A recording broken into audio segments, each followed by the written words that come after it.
Non. Nadine Abazou. Yvan Maury. Christine Portaillé. Jean-Luc Michel. Isabelle Apliou. Daniel Pervès. Sonia Torres. Moi-même, présent. Julie Carrera. Ronan Lenven. Absent excusé. Karine Léas. Présente. Frédéric Bourget. Je pense qu'il va arriver. Delphine Leroux. Présente. Philippe Rivière. Présent. Corinne Duclos. Présente. Yvon Balanan. Présent. Hélène Béking. Présente. Arnaud Lyon. Absent excusé. Nadia Duterre. Présente. Philippe Delaporte. Présent. Samuel Philippot. Présent. Claude Avivin. Présent. Eliane Offret. Présente. Benjamin Robert. Présent. Gaël Martineau. Présente. Gilbert Vedec. Présent. Florian Duban. Présent. Alors, monsieur Romain Houben a donné pouvoir à monsieur Yvon Balanan et monsieur Arnaud Boulet a donné pouvoir à madame Nadine Abazou, qui est arrivée.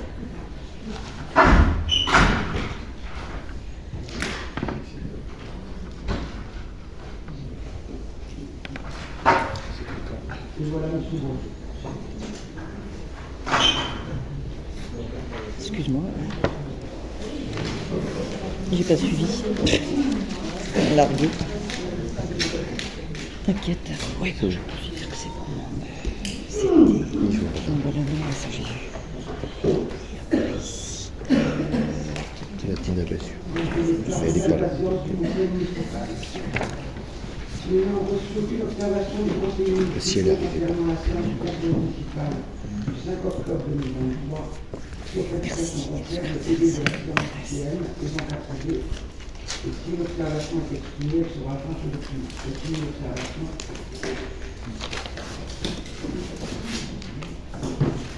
Alors vous avez sur la table devant vous la liste de décisions qui ont été prises en vertu de délégations qui ont été données par le conseil municipal. L'article L2122 du Code général de collectivité locale.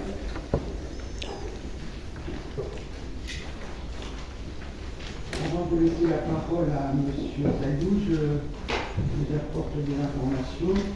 La liste des postes bénéficiaires de l'autorisation de conduite avec remise à domicile en conformité avec la délibération du 24 juin 2014, les agents qui disposent d'un véhicule de service affecté avec remisage à domicile sont ceux qui occupent les postes suivants: le directeur général des services, le directeur des services, le responsable d'espace public et adjoint au directeur des services techniques, l'astreinte technique hebdomadaire, l'astreinte hebdomadaire de la police municipale.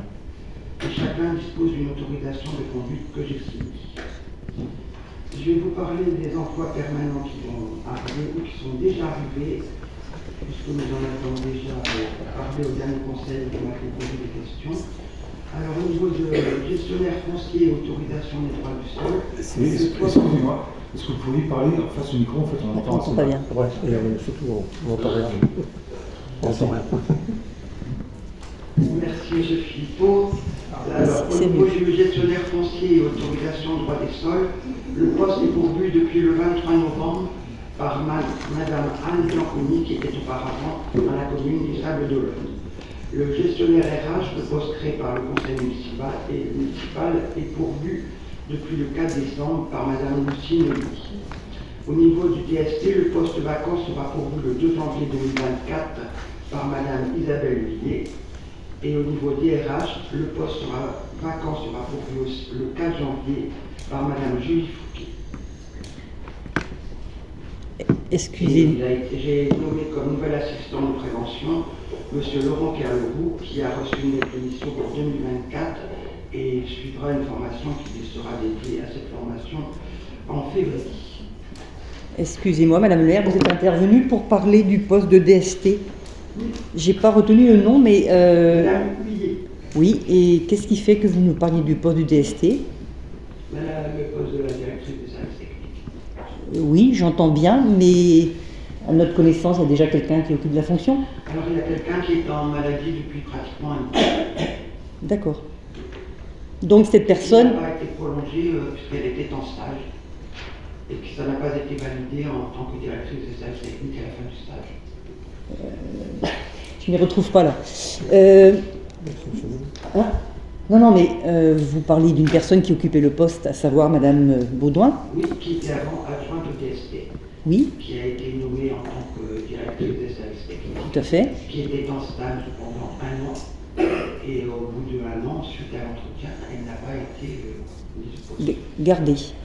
Pas gardée, mais pas en poste. Elle garde le poste de directrice adjointe des services techniques. D'accord. Et donc c'est pour ça que vous avez recruté une nouvelle DST. Voilà.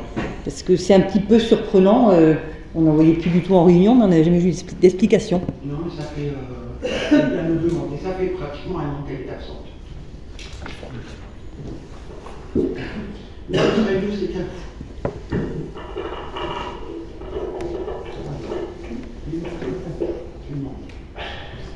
Donc, le projet de délibération numéro 2 sur la restructuration et le développement des infrastructures du complexe sportif de Thiès-Nevest, donc l'autorisation du programme et les crédits de paiement. Donc, comme j'ai eu l'occasion de le présenter lors de la séance plénière il y a quelques semaines, donc la ville soutient, accompagne et encourage la pratique sportive. Dans ce but, la municipalité a décidé d'engager un programme ambitieux de modernisation du développement de ce complexe sportif, qui, je vous rappelle, est accessible à tous, hein, que ce soit pour les clubs, pour les établissements scolaires, mais également pour toute autre personne souhaitant faire des sports, pas forcément en club. Donc sont concernés le football, le basket, l'athlétisme, le tennis, les sports de glisse. C'est également un lieu de promenade. Pour mémoire, donc, une mission de maîtrise d'ouvrage avait été diligentée pour concerter avec les différents usagers. La restitution de cette mission AMO, qui a été effectuée par Sport Initiative, a été présentée le 16 novembre aux personnes, aux associations, aux établissements scolaires. Pour mémoire, donc, il est évalué à 5,6 millions le montant des dépenses. Le scénario a obtenu un consensus général des utilisateurs. Donc, comme je vous rappelle, ça vous a été présenté le 23 novembre en commission plénière. Et il a été acté donc, que cette programmation se ferait en 3 phases. Et donc un vote en autorisation de la PCP donc, trouve sa pertinence dans la mesure où la nomenclature M57 généralise aujourd'hui cette pratique. Donc vous avez dans vos documents donc, les évaluations. Donc la phase 1 est évaluée à 1,9 million, honoraires inclus, qui comprend donc des équipements à hauteur de 625 000 € hors taxe et des travaux d'aménagement pour 480 000 € hors taxe et des travaux pour des bâtiments pour 100 000 € hors taxe. Vous avez également le plan de cet APCP, donc montant autorisation du programme 1,9 million, qui seront affectés au chapitre 20, au chapitre 23 pour 290 000 € et 1 610 000 €. Donc ces crédits sont répartis sur 4 années, sachant qu'au CP 2023, nous avions 30 000 €. Il sera porté au CP 2024 1,4 million, au CP 2025 420 000 et un reliquat de 50 000 en 2026. Ces dépenses pourront être équilibrées, je dirais bien pourront être, c'est une approche des recettes d'équilibre, hein, avec du FCTVA à hauteur de 237 500, des subventions qui seront sollicitées à hauteur de 226 000 € auprès de différents organismes, qu'ils soient sportifs ou collectivités, et une proposition d'épargne d'emprunt à hauteur d'1 436 000. Donc il est donc proposé au Conseil d'adopter le programme de cette restructuration de développement du complexe, autoriser le lancement de la phase 1, décider de la création de la PCP, avec pour titre restructuration développement complexe sportif Thiès-Nevest, affecter l'autorisation de programme comme précisé au-dessus, les crédits de paiement suivant l'échéancier qui est également proposé, et indiquer que ces crédits de paiement seront bien entendu inscrits au budget principal, au budget primitif des exercices concernés en section d'investissement au chapitre et article approprié. Leur suivi sera retracé dans les annexes budgétaires prévues à cet effet. Y a-t-il des interventions? Oui, moi j'ai une question, enfin une remarque plutôt. Je voulais savoir, donc le montant des honoraires comprend l'étude de la phase 1 seulement. Oui. Est-ce qu'il n'aurait pas été plus judicieux de ressortir l'étude globale du projet des phases 1, 2, 3 et faire un post-étude globale pour tout le complexe sportif pour les 3 phases? Alors justement, on a pris la globalité et on a reporté sur chacune des phases tous ces montants d'honoraires de façon à les intégrer dans les contrats dès la première année sur la phase 1. D'accord, donc ça veut Donc dire tous les ans, vous retrouverez, bien sûr. à chaque phase, vous retrouverez au compte 20 la part d'études qui correspond à chacune des phases. Ok, comment vous allez faire pour payer le bureau d'études parce que son étude va prendre 3 ans, donc il ne va pas attendre la fin de la phase 3 pour être réglé sur le dernier titre. Alors déjà, la MO a fini son travail. Non, mais moi je vous parle des études d'organisation. Alors les études, donc il y a une maîtrise d'œuvre qui sera désignée après appel d'offres, et cette maîtrise d'œuvre aura dans son cahier des charges les 3 phases et sera rémunérée en fonction de l'avancement des 3 phases. D'accord, oui, enfin, sauf ce que je vous disais, je pense que l'avancement des 3 phases ne va pas être forcément au début de chaque phase de travaux, non, mais puisque le bureau va faire son étude dans sa globalité pour ses mouvements de terre, ses mouvements de... Oui, mais dans tous les cas, il devra rendre compte dans sa remise de pli des 3 phases, puisque l'appel d'offres sera écrit de cette sorte. Le DCE sera fait phase par phase. Ok, donc ça veut dire qu'il faut trouver un bureau d'études quand même relativement solide pour pouvoir encaisser de la trésorerie pendant... Non, en fait, il va travailler sur la phase 1, puis sur la phase 2, puis sur la phase 3. Ça reste un bureau d'études. Hein. Ça reste un bureau d'études. Et alors, qu'est-ce que ça veut dire? Non, je veux dire, en termes de charges engagées, c'est pas comme des chantiers avec des mouvements de terre, par exemple. Ça n'a rien à voir. Ah bon, et les heures d'études, les ingénieurs, les techniciens, ça représente quand même des... Enfin, ils ont l'habitude de travailler en phase. Oui, mais justement, projets sont comme mais ça. généralement, l'étude de projet est en amont des travaux, et donc comme là, justement, vous voulez faire la globalité de l'étude et scinder les travaux quand même sur une longue période, je me posais la question de... Enfin, pour le comptable public et pour notre comptable de la collectivité, il est bien plus facile d'affecter les honoraires phase par tranche.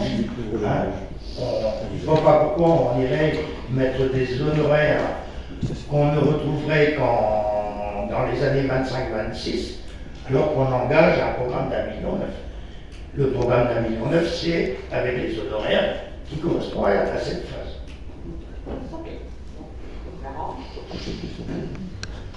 Donc je mets au voix qui est contre, qui s'abstient. Unanimité, je vous remercie. Projet de délibération numéro 3, donc c'est la convention qui organise les modalités de liquidation du CIAL, syndicat intercommunal d'assainissement, l'Andivisio et l'Andivisio.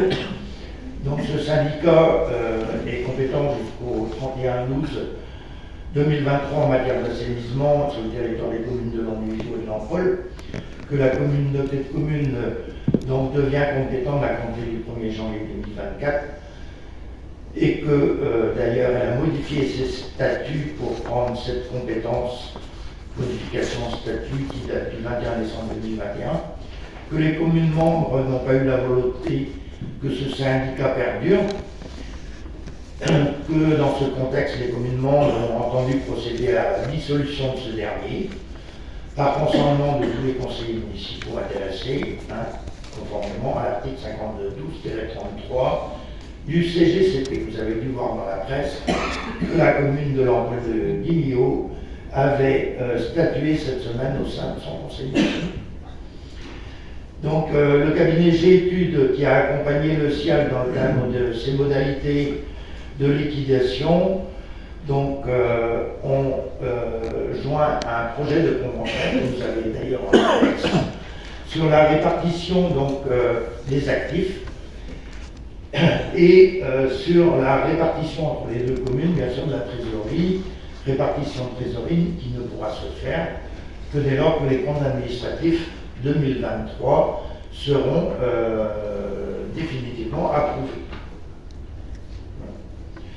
Donc il est proposé au conseil municipal d'approuver les modalités de liquidation du CIAL et d'autoriser le maire ou son représentant à signer la convention organisant les modalités de la liquidation et d'autoriser en conséquence le maire ou son représentant à accomplir tout acte nécessaire à l'exécution de la présente délibération. Y a-t-il des interventions? Donc je le vois qui est contre, qui s'abstient, qui est pour. Unanimité, je vous remercie. La délibération numéro 4 porte sur les modalités de liquidation du syndicat mixte intercommunal de production et de transport d'eau potable, le SMI, la région de Mont-Divisio. Donc il y avait compétence également qui a compétence jusqu'au 31/12/2023, syndicat qui est composé de l'Andivisio, de l'Ampol d'Imio et du syndicat mixte des eaux de Pontarlier. Donc prise de compétence également à compter du 1er janvier 2024 par la communauté de communes, suite à une délibération du conseil communautaire 2021-06-60, que la communauté de communes a également modifié ses statuts en l'occasion, que la majorité des membres du syndicat n'ont pas eu la volonté que ce syndicat perdure, et que dans ce contexte, sur demande motivée de la majorité de ses membres, donc la dissolution a été actée par l'arrêté préfectoral du 22 novembre 2022, conformément à l'article 5212-33 du CGCT. Donc les modalités de cette dissolution, vous les retrouvez également dans la convention qui a été rédigée et validée par les membres de ce syndicat, donc rédigée également par le cabinet G-Études. Donc il est donc proposé, avec bien sûr répartition des actifs et pareil, répartition de la trésorerie à l'issue donc de la présentation des comptes administratifs 2023. Vous retrouvez ces données également dans la convention. Il est donc proposé au Conseil d'approuver les modalités de liquidation du SMI, d'autoriser le maire ou son représentant à signer la convention organisant les modalités de liquidation du syndicat et autoriser le maire ou son représentant à accomplir tout acte nécessaire à l'exécution de la présente délibération. Je mets donc aux voix qui est contre, qui s'abstient. Unanimité, je vous remercie.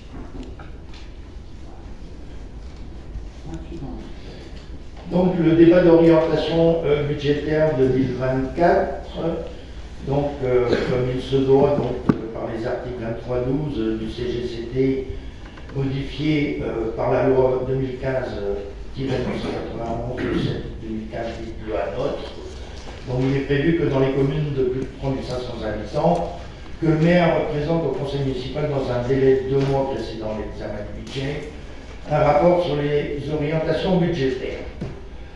Donc ce rapport permet à l'Assemblée d'être informée de l'évolution de la situation financière de la commune et de discuter des orientations budgétaires préfigurant les priorités qui seront traduites dans le budget primitif. À ce titre, vous avez reçu un document un peu plus complet. Je vous propose donc de vous présenter une synthèse de votre... Donc, en préambule, nous continuons malheureusement à déplorer un manque de travail collectif des élus malgré nos multiples demandes, que ce soit en commission municipale ou en groupe de travail sur des projets spécifiques permettant un suivi du projet de A à Z. Ces travaux de groupe n'existent pas à l'Andivisio car vous refusez, Madame le maire, le débat avec tous les élus du Conseil. Nous en avons pour preuve la présentation le 23 novembre dernier lors d'une réunion strictement informelle de tous les élus concernant deux projets importants pour notre commune, un multi-accueil petite enfance et celui d'une réhabilitation du complexe sportif de Thiès-Névez. À aucun moment, notre groupe ni les autres élus n'ont été associés et concertés. Que dire encore du courrier de la sous-préfète de Morlaix, après que nous l'ayons saisi via le contrôle de légalité sur le fait que le compte-rendu du conseil municipal du 13 avril 2023 traitant principalement des finances de la commune, compte de gestion, compte administratif et budget primitif, ne comportait aucune intervention des oppositions. Que dire encore du fait que les membres de la commission finances d'avant ce conseil n'ont pas pu avoir le rapport d'orientation budgétaire 2024 afin d'avoir les informations lors de la commission. Nous vous rappelons, Madame le maire, ainsi qu'au directeur général des services, que la commission doit permettre de poser des questions pour une bonne compréhension des dossiers et des documents transmis et qu'en aucun cas il s'agit d'un débat en commission, qui relève seulement du conseil municipal. Pourquoi, M. Saliou, en tant qu'adjoint en charge des finances, avez-vous changé de pratique et de procédure alors que celle-ci était tout à fait légale, sauf à vouloir entraver l'accès aux informations pour les élus d'opposition? Pourquoi refusez-vous, M. Saliou, de transmettre les documents et annexes pour travailler en commission? Que dire aussi de votre incapacité à transmettre les comptes rendus du comité social territorial, instance interne de représentation du personnel depuis décembre 2022, et où seule l'équipe du maire siège, ayant exclu des représentants de l'opposition? Vous doutez bien qu'on avait écrit ce document avant qu'on le reçoive 1h30 avant le conseil, les deux PV de CST, donc un seul d'ailleurs est signé que par le maire et pas par les membres. Et on en reparlera plus tard, le temps qu'on les étudie un petit peu. Nous n'avons reçu à ce jour que 2 derniers comptes rendus malgré nos multiples demandes. Pourquoi refuser de transmettre les autres? C'est fait. Ce sont que des exemples, mais c'est ainsi constamment votre marque de fabrique. Tout ceci n'est pas digne et à la hauteur d'élus de la République et de notre démocratie. Nous vous rappelons que les décisions et le pilotage d'une commune incombent aux élus et que le DGS et les responsables des services sont en charge quant à eux de l'organisation et de la mise en œuvre. Nous tenons à préciser que nous regrettons de ne pas bénéficier cette année d'un rapport sur les orientations budgétaires aussi complet que celui de l'année dernière. C'est vrai qu'on a l'évolution du cours du Brent, mais quand même il manque beaucoup d'informations. Les temps sont particulièrement durs, compliqués et conflictuels sur une majeure partie de la planète. La situation est instable et incertaine. L'incidence sur l'inflation reste un fait majeur du fait du niveau élevé atteint. Les taux pour les emprunts bancaires restent très élevés. Les prix de l'énergie restent trop importants. La commune, via le Centre communal d'action sociale, doit être vigilante et engagée dans des actions de soutien supplémentaires aux personnes. Le gouvernement table en 2024 sur une croissance de 1,2% et une inflation de 2,6%, alors que pour 2023, elle devait être respectivement de 0,8% et de 4,5%. Vous aviez fait le choix, tout en vous vantant à ce sujet, de ne pas augmenter les tarifs communaux pour une partie d'entre eux depuis 2020, sauf les activités et séjours de services enfance-jeunesse, les repas scolaires, les spectacles vivants et les activités musique et arts plastiques. Mais voilà que vous faites un total revirement en décidant de faire un rattrapage en augmentant les tarifs en général de 7% pour 2024. Comment pouvez-vous demander aux habitants de supporter une telle augmentation, d'autant que l'inflation dans beaucoup de domaines est forte depuis quelques années et que les conséquences sont lourdes pour certains. Il est toujours préférable et plus juste d'ajuster les tarifs communaux chaque année si besoin. Du fait du sous-investissement entre 2016 et 2020, des marges de manœuvre ont désormais été dégagées pour les investissements. Cela survient à un moment où les taux sont élevés et où les matériaux ont fortement augmenté, ce qui est désormais nettement moins favorable pour les finances de la ville. La capacité de désendettement de la commune est élevée à 2,7 années fin 2023. Vous avez prévu un emprunt en 2024 de moins de 3 millions d'euros et vous envisagez 7,5 millions de dépenses d'équipement en 2024. Les recettes fiscales seront supérieures en raison de l'augmentation des bases et non des taux de plus 3,8% en 2024 contre déjà 7,1% en 2023. Nous avons demandé, lors du dernier conseil d'octobre, un audit extérieur pour le personnel communal, du fait de problèmes graves et sérieux de fonctionnement, de comportement, conduisant à un mal-être et un turnover important du personnel depuis plusieurs années. Voilà qu'on le découvre que lors du comité social territorial du 20 novembre, vous avez confié à un cadre de la mairie de mener un groupe de travail sur la santé et l'hygiène. Comment pouvez-vous procéder ainsi, sachant qu'indépendamment de la compétence de celle-ci, que nous remettons bien évidemment en aucun cas en cause, elle ne pourra librement agir, sachant qu'elle est sous votre autorité directe, Madame le maire, ainsi que celle du directeur général des services. Lors de la dernière commission finances, vous avez dit attendre la venue de la nouvelle responsable des ressources humaines. Nous vous redisons que la décision vous incombe personnellement, Madame le maire. Il est plus que temps de prendre une décision et de mettre en place des mesures pour qu'afin un climat serein et apaisé se mette en place et que l'hémorragie de l'absentéisme puisse enfin être jugulée.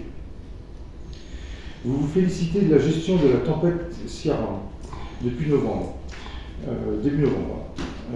Au regard des différents retours et échanges avec de nombreuses personnes, nous n'en avons pas la même lecture. En effet, aucune anticipation ni réquisition de personnel, pas de communication sur le site de la mairie, pas de consigne donnée. C'est entièrement faux. Arrêtez. C'est entièrement faux. Bah, allez voir les pompiers. Hein. Non, Allez voir les pompiers. Laissez-nous finir. Mais non, On va trouver des nickels, à l'ambition, il n'y a rien d'après. J'affirme, je confirme, je signe. Vraiment. On a énormément de retours. Énormément de retours. Moi, j'ai pas eu le même retour. Ouais, c'est l'autosatisfaction. Après, il ne faut pas confondre ce qui est tombé dans le domaine privé et ce qui est sur le domaine public. Nous n'avons pas à intervenir dans le domaine privé. Non, attendez, on ne parle pas de ça en fait. Donc, aucune anticipation ni réquisition de personnel. Pas de communication sur le site de la mairie. Pas de consigne donnée au personnel. Absence de l'encadrement. Pas de plan de gestion de crise. Aucune communication rapide et efficace envers les Landivisiens. Même dans de telles situations, vous ne souhaitez même pas faire appel à tous les élus, que ce soit pour les visites de personnes vulnérables et ou en situation de handicap. La distribution de l'eau, la permanence à la salle de Carvanus. Ah oui, vous êtes renseigné des jours. Certainement pas. Ah non, Certainement pas. Je suis désolé. Non. Philippot a appelé 8 jours après. Non. Ah non, pas du tout. Je vous ferai. Je ne peux pas vous laisser dire ça. Non. Moi, je vais faire pareil. Je ne peux pas vous laisser dire ça, c'est archi faux. Vous Bien avez même évidemment. appelé M. Salut. Bien Justement. évidemment. Ah non, oui. Madame le Tu maire, pouvais pas le joindre. Non, non, mais. Donc, arrêtez. Et, Non. non. Et d'ailleurs, M. Saliou a lu mes différents messages combien de temps après que je les ai envoyés. Donc c'est ça la vraie question. Non, la vraie question, c'est la communication, effectivement. Si les téléphones sont coupés, on se rend compte qu'effectivement, on est au bout du monde. Il n'y a rien. Mais je pense que vous n'étiez pas sur la ville de Landivisiau les quelques jours après la tempête, parce que dans ce cas-là, vous auriez vu tous les services techniques mobilisés à droite et à gauche. À tel point que j'ai même acheté 4 tronçonneuses supplémentaires pour permettre d'avoir 4 équipes en fonction. Et 4 équipes, c'est plus de 25 personnes au travail. Et les personnes vulnérables ont été appelées directement le jeudi matin. Celles qui ne répondaient pas au téléphone, on ne savait pas si c'était un problème de ligne ou pas, avec plusieurs adjoints. Nous avons fait tout le tour de l'Andivisio. Nous avons visité toutes les personnes qui étaient sur la liste des personnes vulnérables. Il serait judicieux, je peux me permettre, il serait judicieux, Madame Apriou, de considérer que par rapport aux personnes vulnérables, comme dans le cas du Covid, le problème avait été identique. J'avais eu Madame le maire au téléphone rapidement dans la foulée au tout début du Covid pour me demander de voir par rapport à une voisine et on avait évoqué la situation, mais on avait dit aussi à ce moment-là, comme cette fois-ci, qu'on regrettait que les élus, tous les élus, c'est ce qui a été dit, on dit bien tous les élus. Il ne faut pas considérer qu'il n'y a que votre équipe qui peut être sur le terrain et mobilisée. Et ça, c'est un gros problème de voir ce type de comportement. C'est même pas imaginable. C'est pas logique, normal du tout. Non, je m'excuse, j'ai pas fini. Je peux me permettre de terminer. En ce qui me concerne, je démobilisais moi-même dans ma propre collectivité, mais il y a d'autres des collègues qui auraient pu. Non, mais voilà, c'est comme ça fait partie. Je peux terminer, Jean-Luc, merci. Tout simplement, en fonction des métiers des uns et des autres, on est amené à devoir aller sur le terrain, être présent, même si on considère qu'on ne doit pas éventuellement se déplacer, mais quand on est dans un service public, on doit être présent. Donc, ça serait bien de penser qu'il faut mobiliser tous les élus. Et pour revenir à ce que disait Louis tout à l'heure, quand tu disais que tu as acheté du matériel, on n'a pas remis en cause que les agents n'étaient pas sur le terrain une fois que les choses étaient réalisées. C'est pas ce qui a été dit. Non, mais il faut faire très attention. C'est pas du tout ce qu'on a dit. Donc, faut pas transformer nos propos. Si ce n'est qu'on a des retours bien précis, comme a dit M. Philippot, sur le fait qu'il n'y a pas eu d'organisation. Et c'est pas la première fois. Non, non, non, non. Non, non, non. Et donc, le problème, pour terminer, mais... non, mais on a droit d'évoquer la chose. Questions diverses à la fin du conflit. Non, on était dessus, donc... Voilà. De quel droit vous permettez de considérer qu'on n'a pas le droit d'intervenir? Et Monsieur Saliou, c'est votre téléphone qui n'était pas... on ne pouvait pas vous joindre, mais Monsieur Philippot a essayé plusieurs fois de vous joindre. Non, mais je pense que vous connaissez très bien le téléphone de la mairie. Hein. Ah ben bien sûr, mais... Et je n'ai pas forcément à communiquer mon téléphone portable. Monsieur Philippot a de la chance de l'avoir. C'est très bien pour lui. Mais il y a des services techniques, il y a un service administratif, il y a une personne au cabinet de Madame le maire qui est là pour recevoir tous les appels. Tous les cadres des services techniques étaient mobilisés le lendemain matin à la première heure pour mettre en œuvre un plan pour désengorger tout ce qui a été voirie en priorité, que le préfet du Finistère a organisé une visio tous les jours et que Madame le maire était présente tous les jours en visio sur l'avancement de ce qui était fait sur la ville de Landivisiau. Alors, n'allez pas dire que la ville de Landivisiau n'était pas mobilisée. Ça ne peut pas s'entendre. Je suis désolé. Dans ma phrase, j'ai manqué, je ne sais pas, vous n'avez peut-être pas entendu, mais c'était l'anticipation, une réquisition de personnel. Ces choses-là s'anticipent. Mais ça, c'est ça ne s'est pas fait. Les personnes n'étaient pas informées. Toutes les équipes étaient mobilisées. Non, les personnes sont venues le lendemain matin en urgence. Certains se sont fait arrêter par la gendarmerie. Ils ont bien réussi à expliquer qu'ils étaient de la mairie, effectivement, pour pouvoir passer, parce que la circulation était interdite. Oui, oui, non, mais on a pas... Alors, je peux vous dire, monsieur Philippot, c'est ça la réalité. J'ai réuni tous les cadres des services techniques la veille de la tempête dès lors qu'elle a été annoncée par Météo France. Et tous les personnels qui étaient mobilisés ou mobilisables, y compris de nuit, étaient sur le champ. Les tractopelles étaient prêts. Les tracteurs remorques étaient prêts. Heureusement qu'ils n'ont pas eu à intervenir de nuit. C'était plus du rôle de pompier, parce que au moins ça a peut-être évité des accidents. Mais par contre, le lendemain matin, tout ce personnel était prêt. Si je peux placer ma remarque quand même sur les personnes vulnérables, moi, je reconnais que dans le sang, il n'y a pas eu de communication. Et pourquoi? C'est parce qu'il n'y a plus de moyens de communication. Par contre, la mairie est ouverte. Donc, comme plusieurs, on est venu délibérément en mairie voir ce qui se passait et voir si on a besoin de nous. De choses que, voilà, après chacun le fait de son propre chef. On l'a fait, mais non, moi aussi j'ai un métier, mais je suis venu en mairie, et l'après-midi on a fait le tour avec Sonia, on a fait le tour des propos pour dire, parce qu'il fallait communiquer sur les personnes. Donc c'est aussi à tout un chacun de venir en mairie, de faire des communications. Non, moi je l'ai pas eu non plus. Et je suis venu, voilà. C'est pas pour moi que je dis ça, c'est pour tout le monde, c'était ouvert à tout le monde. Il suffisait simplement de venir là, il y avait besoin de bras. Le matin, on m'a dit non, il n'y a pas besoin. L'après-midi, oui, ben, je voilà. Parce que je suis venu demander. Et je n'avais pas de téléphone non plus. Et vous n'étiez pas sans savoir qu'il y avait qu'Orange qui passait sur la ville. Oui, tout à fait. Que Bouygues, Free et SFR n'avaient rien. Aucun accès. Oui. En campagne, jamais, puisque en passant chez vous, j'ai récupéré le Bouygues Télécom. Ah non, mais Bouygues ne marche pas. Je peux vous dire que Bouygues, j'ai pas eu alors, Madame le maire était avec moi, on a été faire le tour de la campagne, on est passé devant chez vous, et c'est après chez vous qu'on a commencé à recevoir nos messages. Et il n'y avait pas que les personnes vulnérables, il y avait aussi toutes les familles extérieures qui n'arrivaient plus à joindre. On continue la Donc, je reprends la phrase, même dans de telles situations, vous ne souhaitez même pas faire appel à tous les élus, que ce soit pour les visites des personnes vulnérables et ou en situation de handicap, la distribution de l'eau, la permanence à la salle de Carvanous, etc. etc. Ce n'est certainement pas l'attitude que l'on attend d'une équipe municipale responsable.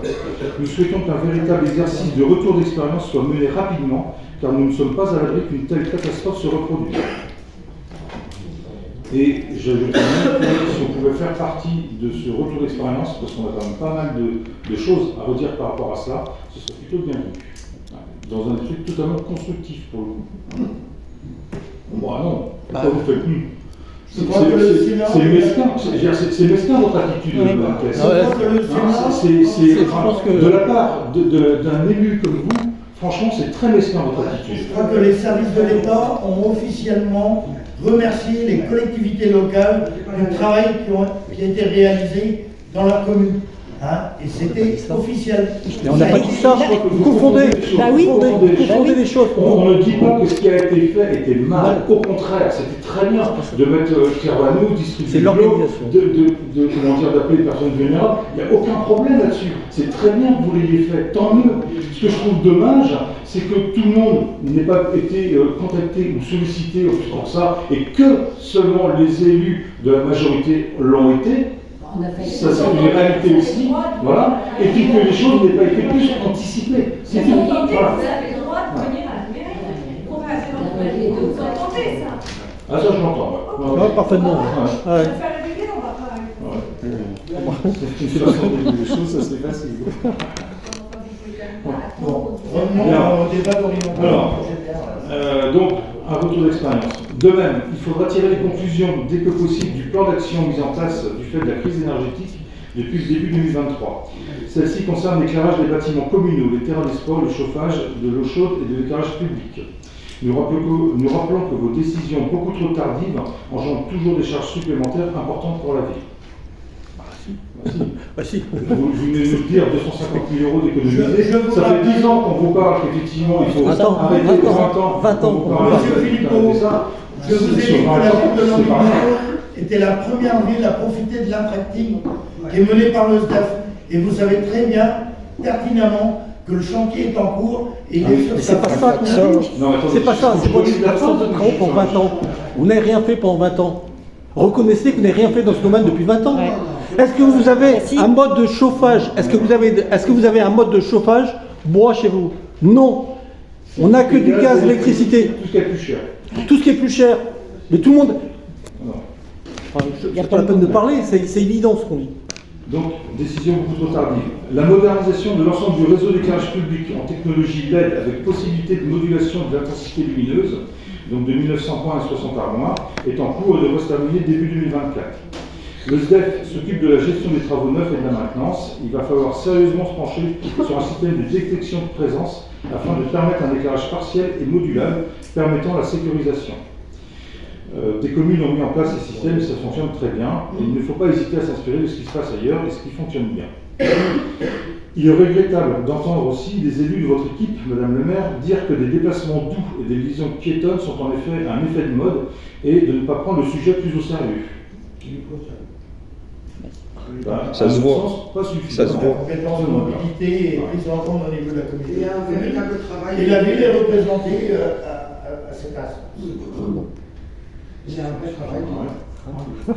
Mais je pense que ça a été fait déjà depuis pas mal de temps. Et puis là où on vous a fait des remarques, par exemple, juste en partant du Lidl, en venant vers le centre-ville, à Les Verts, il devait y avoir un marquage. Alors effectivement, je suis passé devant, il y a 2 vélos de chaque côté. Oui, un marquage, pour les déplacements, pour les vélos.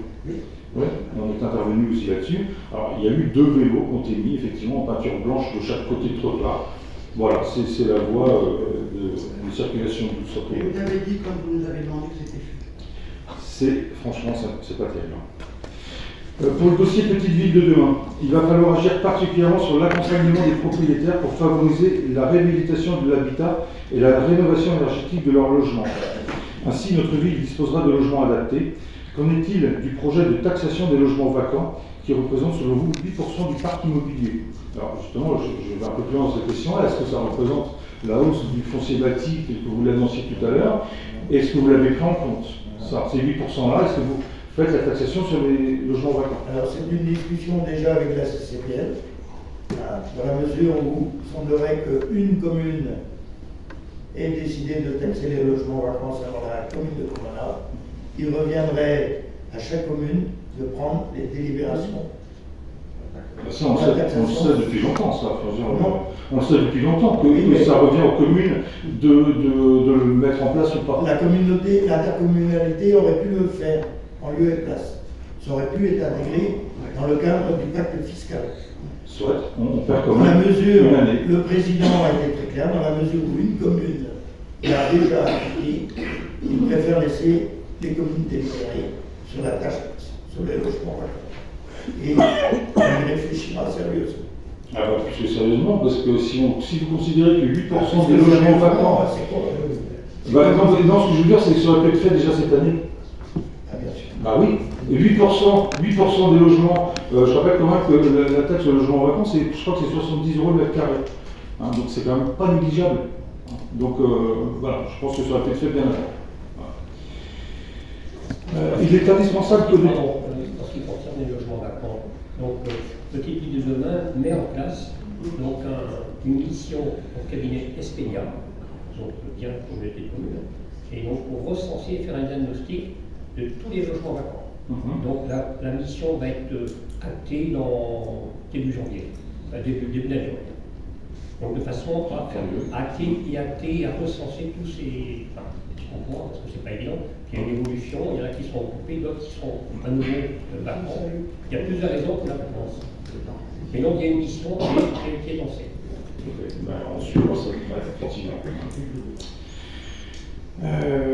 Donc il est indispensable pour les projets de construction des réhabilitation des bâtiments communaux, dans la mesure du possible, de prévoir l'installation de panneaux photovoltaïques, de chaudières à pellets, des accumulateurs thermodynamiques, etc. À l'Andivisio, les élus majoritaires ont toujours fait le choix d'un mode de chauffage fonctionnant soit au gaz, soit à l'électricité, et on verra pour la suite.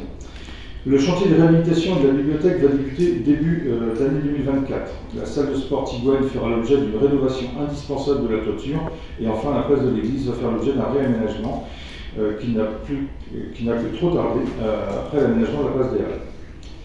Le dossier de réhabilitation du site sportif de Thiès-Névez a été engagé sans associer tous les élus du conseil et sans groupe de travail. Vous avez présenté ce dossier le 23 novembre, alors même qu'il est déjà abouti avec le cabinet Sport Initiative en charge de l'étude et du projet.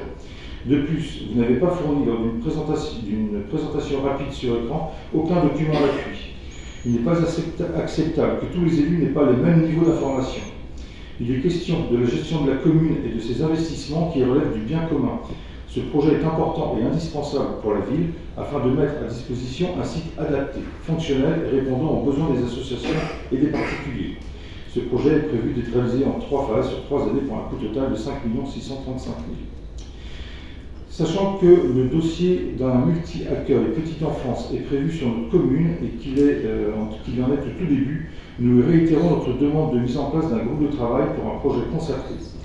Vous n'avez pas le droit de nous exclure. Vous devez être en mesure de travailler pour l'intérêt général avec tous et vous évoquez un projet de 2,4 à 2,6 millions avec 48 berceaux.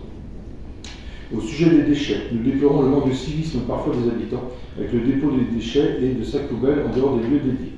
Une meilleure coordination entre la ville et l'intercommunalité pourrait améliorer les services de ramassage afin de ne pas laisser des déchets n'importe où.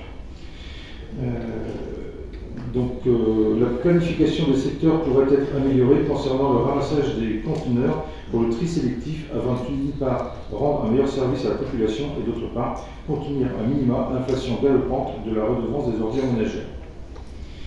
Nous déplorons aussi un manque d'ambition et d'engagement en ce qui concerne les aménagements tels que celui de la rue Pasteur, toujours pas pris en compte, malgré la nécessité tant d'un point de vue de l'urbanisme que pour le commerce et la dynamisation de notre centre-ville.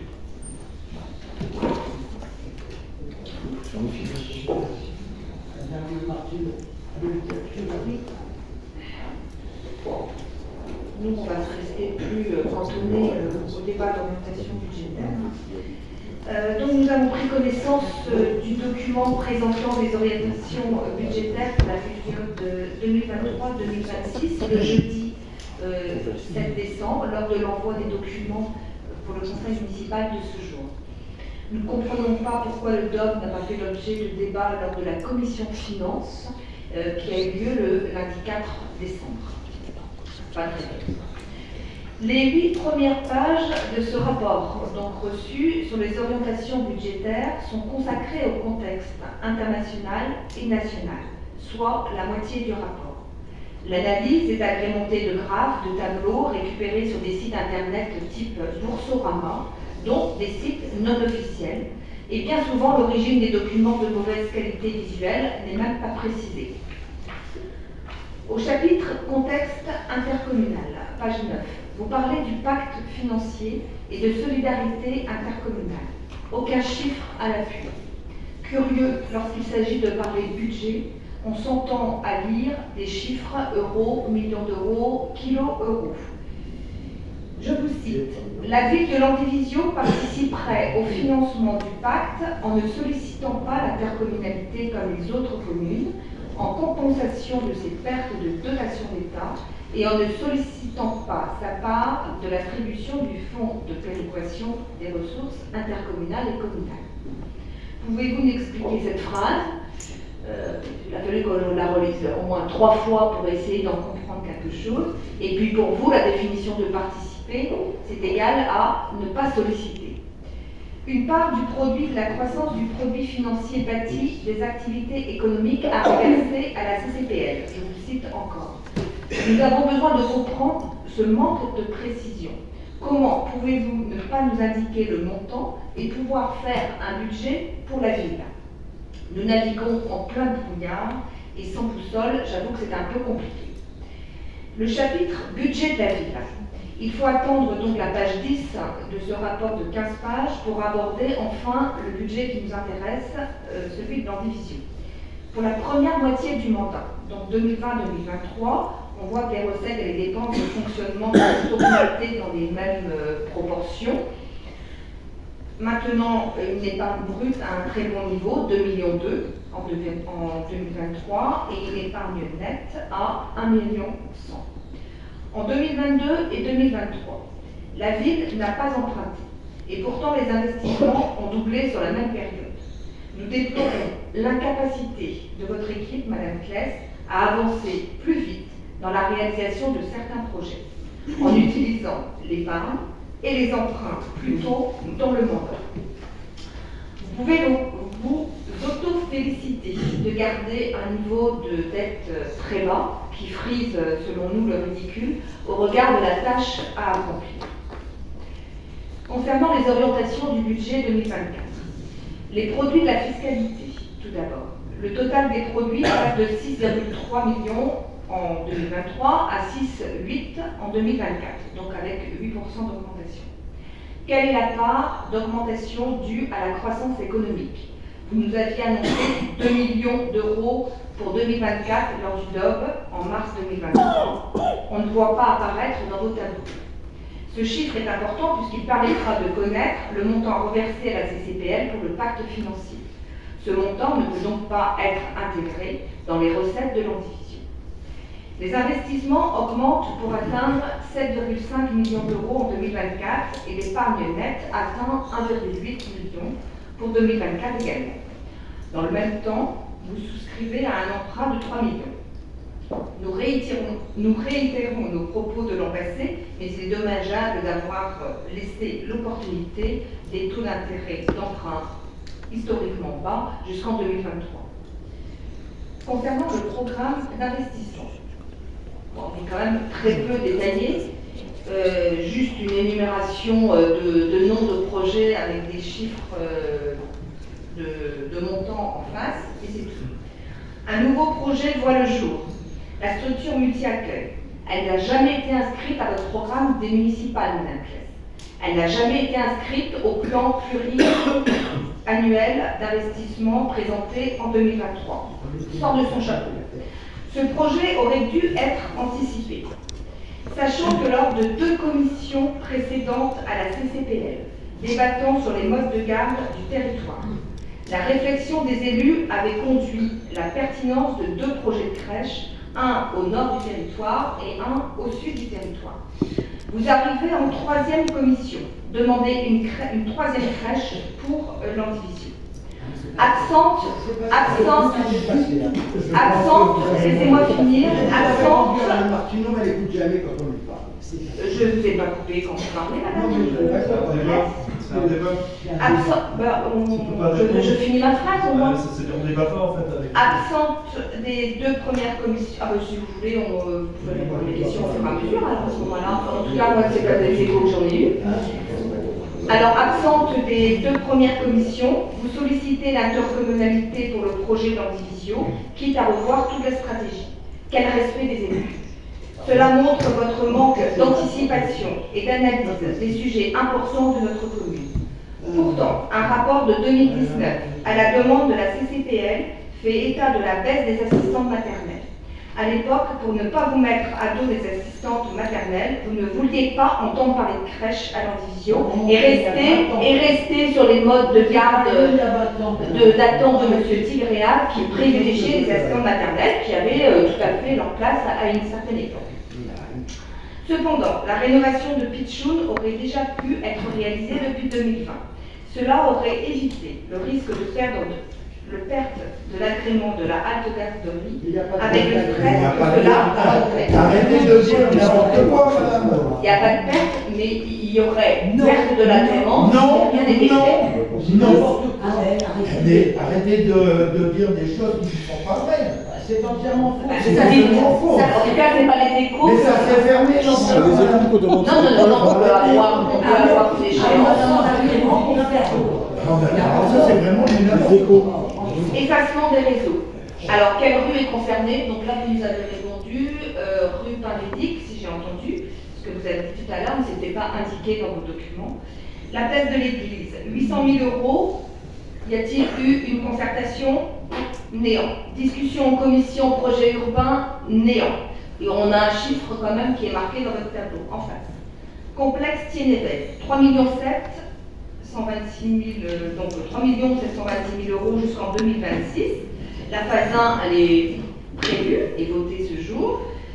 Par contre, comme la phase 1 représente 1,9 million, donc pour aller jusqu'à 3,7 millions, quelle est la part de la phase 2 et la phase 3 qui seront prévues jusqu'en 2026? En commission plénière. Vous n'avez pas donné de date précise pour les... On vous a donné les chiffres, on vous a donné les 3 phases. Il n'y avait pas de date. Il n'y avait pas de date. Mais on n'est pas en train de voter le budget, madame. Non mais d'accord. On est en débat d'orientation budgétaire. Non mais... C'est la première annexe, madame. Oui, la feuille. Oui, La recto. Mais il n'y a pas de date. Je suis désolée. Il n'y a pas de montant par rapport à des dates.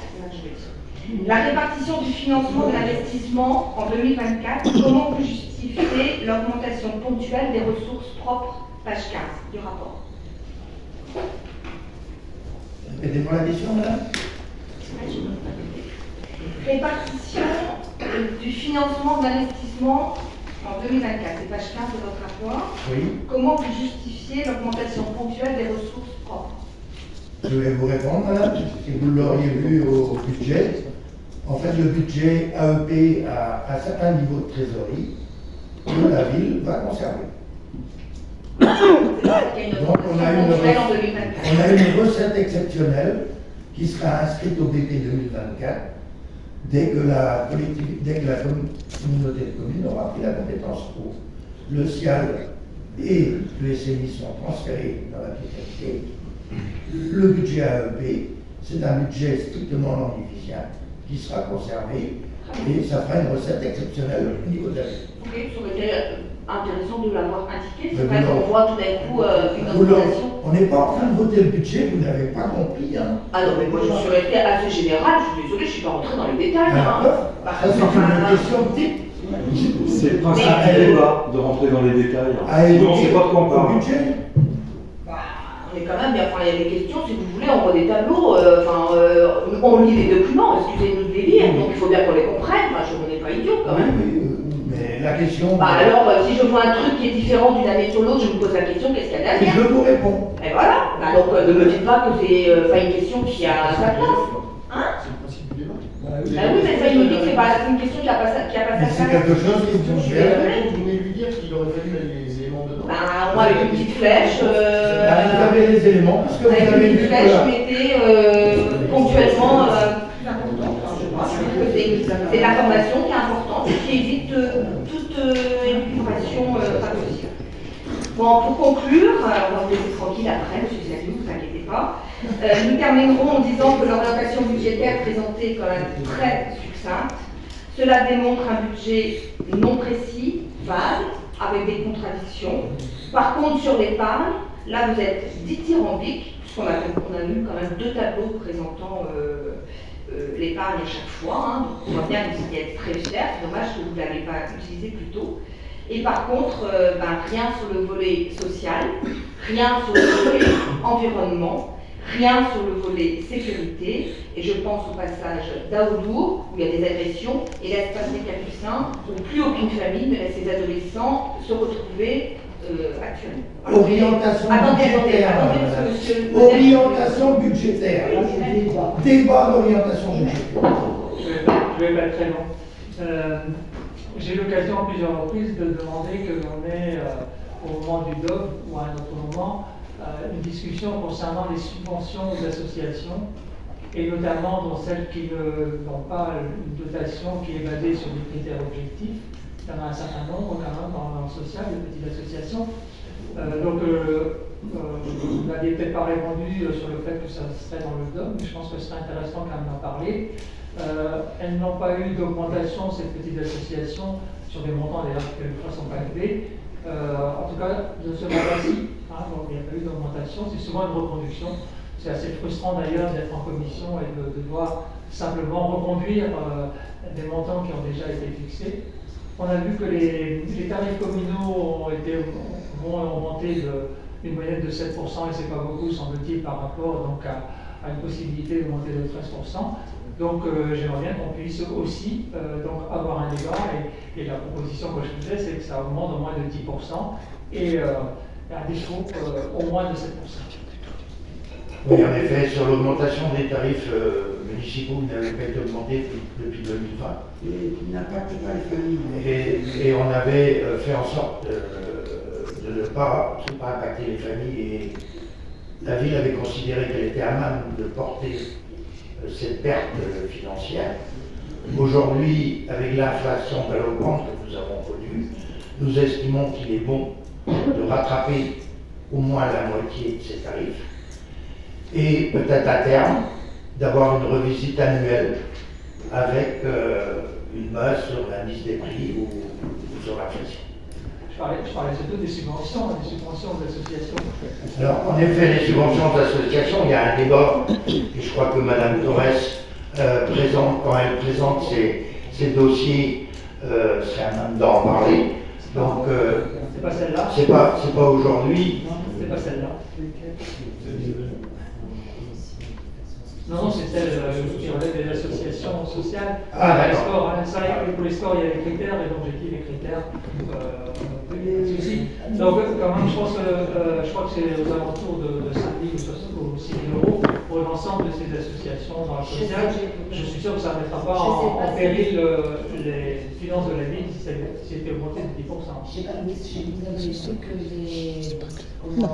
les subventions ont été demandées plus tôt, donc elles passeront au mois de février, donc on aura une commission avant, déjà voir combien de dossiers on aura et qu'est-ce que demanderont les gens, parce que souvent ils remettent eux-mêmes le même montant que l'année d'avant, et en fonction de la loi, on fait Non, mais j'ai aussi été président de l'association, et donc effectivement, à force de n'avoir qu'un montant, on finit par demander le montant qui nous est attribué, mais je pense que c'est pas très bon pour le dynamisme des associations de passer 3 années sans la moindre augmentation, lorsque c'est 200, 300, 500 euros, allez, même 10%, c'est rien du tout. Ils sont en difficulté, ces associations. Comment ? Ils sont en difficulté, ces associations, je ne sais pas de qui. Alors après, si les associations ne sont pas en difficulté... Je pose la question. Non, je répondrai si elles sont en difficulté. Ou si on considère que leur objet n'a plus d'intérêt, il faut prendre aussi la responsabilité de ne plus attribuer éventuellement mais il faut les juger à bout, soit effectivement, soit on a une reconnaissance de leur activité et on les augmente, soit on n'en a pas et on considère qu'elles ne servent pas à grand chose. Moi j'aimerais bien qu'on demande l'avis de l'ensemble du Conseil sur une proposition de ce type-là, d'augmenter de 10% les aides aux associations. Ouais, j'abonde aussi dans ce sens-là. Effectivement, M. Medec a tout à fait raison sur le fait que, effectivement, on augmente tous les autres tarifs, mais dans ce qu'on donne, on n'augmente pas grand-chose. Et notamment sur les associations, alors je ne pense pas, par contre, qu'il y en ait une qui soit inutile, que ce soit le Secours populaire, le Secours catholique ou autre. Je suis persuadé aussi que Mme Torres lit la presse et qu'elle doit forcément voir qu'il y a quand même une recrudescence très importante des ayants droit et qui sont justement obligés de revoir leurs critères vraiment à la baisse. À aucun moment je remets en question ce qui peut être donné au niveau des associations. Votre phrase tout à l'heure, votre interrogation était surprenante. Non, j'ai posé la question, mais à aucun moment je remets en cause ce qui est donné et éventuellement. Alors, je pense que moi je ne suis pas au niveau. Arrêtez si vous voulez, je peux finir. Je pense que c'est vous qui avez compris. Je pense que les associations, quand elles font une demande de subvention, il y a quelque chose qui suit avec. Tout comme moi pour les associations. Quand on demande du budget, on justifie quand même pourquoi on le demande. Et je ne mets pas en cause si c'est pour le secours populaire, si c'est pour les restos du cœur, je ne remets pas en cause. J'entends, mais qu'est-ce que vous voulez aller justifier de plus que ce qu'il y a en augmentation considérable d'ayant droit, de diminution des critères, et donc au final de pouvoir moins aider les personnes. Enfin, on le lit tout le temps, on est au courant de ça depuis quand même quelques années. Donc je ne me pose même pas de question de savoir si c'est justifié ou pas. Vraiment. Le budget des associations est relativement conséquent à la vie de leur division. Oui, non mais on a quand même des gens qui ont des gros besoins. On le sait, ils sont bien aidés au niveau du système. Est-ce que vous accepteriez de mettre au point une proposition d'augmentation de 10% de l'association? Est-ce que vous l'accepteriez? Ça ne peut pas être. Non, ça ne fait pas comme ça. Voilà, on ne peut pas dire 10% comme ça. Alors, en fonction de leurs besoins et en fonction de ce qu'ils ont en caisse et sur leur compte. On ne peut pas se permettre de donner de l'argent des associations si c'est pour faire à l'écureuil. On ne peut pas faire ça. Parce que c'est 500 €, 300 €. Si vous parlez des associations, les Restos du Cœur, Secours catholique, Secours populaire, ce sont des associations qu'on connaît bien et on travaille beaucoup avec eux. On a encore vu le président des Restos du Cœur. Il y a un vrai partenariat qui est fait avec ces associations-là. Et elles savent très bien que si elles ont besoin d'aide, elles peuvent compter sur la ville de l'individu. Ce que je veux dire, c'est que quand on est en commission, quand on est en commission, alors je parle du social essentiellement, quand on est en commission, donc on a des propositions et donc il n'y a pas vraiment de discussion parce que les propositions sont déjà des montants qui sont donnés des années précédentes. C'est pas comme ça qu'on en fonction des demandes qui sont faites par les associations. Vous avez une colonne avec marqué demande. Non, il y a plusieurs choses derrière tout ça en fait. Il y a plusieurs choses derrière tout ça. Je reprendrai un peu vos propos, mais il n'y a pas si longtemps que ça, vous avez dit que vous refusiez de donner parce que ça part au département. C'est vrai là? Oui. Alors, si, c'est clair. C'est très très clair, ça a été annoncé, vous l'avez dit à plusieurs reprises. Chose très importante quand même, depuis cette semaine, le secours populaire, il n'est plus et c'est une comité désormais, donc c'est-à-dire que vous pourrez aider désormais le comité du secours populaire de façon conséquente, puisque ça restera sur le territoire pour les divisions. Mais on attend du résultat derrière tout ça. Donc on comprend bien qu'effectivement ça ne peut pas se décider comme ça, mais que ce soit l'ordre du jour, je partage pleinement effectivement les propos de M. Medec. Il est grand temps de faire quelque chose. Monsieur Medec aurait voulu, c'est vrai, ça aurait été plus facile qu'on puisse faire les associations sportives, avoir des critères et tout, mais là on ne peut pas. On va en discuter. J'ai compris les critères, j'ai compris. C'est compliqué. On va en discuter. Déjà on verra le nombre qui auront répondu en temps et en heure, parce que on ne va plus faire comme avant, redemander des choses, donc ça va être Est-ce qu'on peut revenir, M. Salou, aux questions qu'on vous a posées? Oui, j'ai bien cru comprendre que vous n'aviez pas très bien compris ce qui a été dit en présentation orale à l'écran. En fait, dans le cadre du pacte, la ville va devenir contributaire au FPIC. Aujourd'hui, entre 80 et 100 000 €. La ville, jusqu'à maintenant, percevait du FPIC. Vous êtes conseiller communautaire, donc vous devriez connaître le montant. Non? Si. On dirait pas, puisque vous me le réclamez. Non, vous me dites, je n'ai pas de chiffre. Non, ce que je vous demande. Attendez, c'est le conseil communautaire qui attribue le FPIC. Et il y a un tableau où chaque commune a un montant. Je ne vous ai pas demandé le montant de Vous avez dit qu'il y avait... Vous n'avez pas compris ce que j'ai dit. Non, mais si vous revoyez votre copie, et si vous écoutez ce qui se dit au Pouvez-vous m'expliquer? Bon. Pardon? Allez, bon, allez, on passe là-dessus. La ville va devenir contributrice, entre 80 et 100 000 euros, à court terme. La ville va laisser, donc, cet argent-là ne rentrera pas dans les caisses de la ville. Dans le cadre du pacte, la communauté de communes a prévu, parce que les autres communes vont perdre du pic également, donc la communauté de communes a prévu de mettre en place un fonds qui va compenser les pertes des 18 autres communes, y compris pour la DGF. La ville assumant sa perte de DGF, une centaine de mille d'euros. Donc là, c'est la CCPL qui aidera les 18 communes, mais qui n'aidera pas l'indivision, qui ne compensera pas. Sauf sur les fonds de concours et la péréquation sur, c'est ce qui a été présenté au comment. Mais là, ça a été mieux dit que dans le texte qu'on avait à l'écran. Je n'ai fait qu'une synthèse de ce qui a été écrit dans le... C'était mieux tourné, c'était plus compréhensible là que ce qu'on allait dire. Merci d'avoir amélioré. Non, mais c'est parfait, mais je dis que la trace qui était dans le rapport était moins compréhensible. En fait, la difficulté, c'est de comprendre qu'on puisse être contributeur et également être attributaire. Voilà. Ok, et puis, oui, alors quelle est la part d'augmentation due à la croissance économique?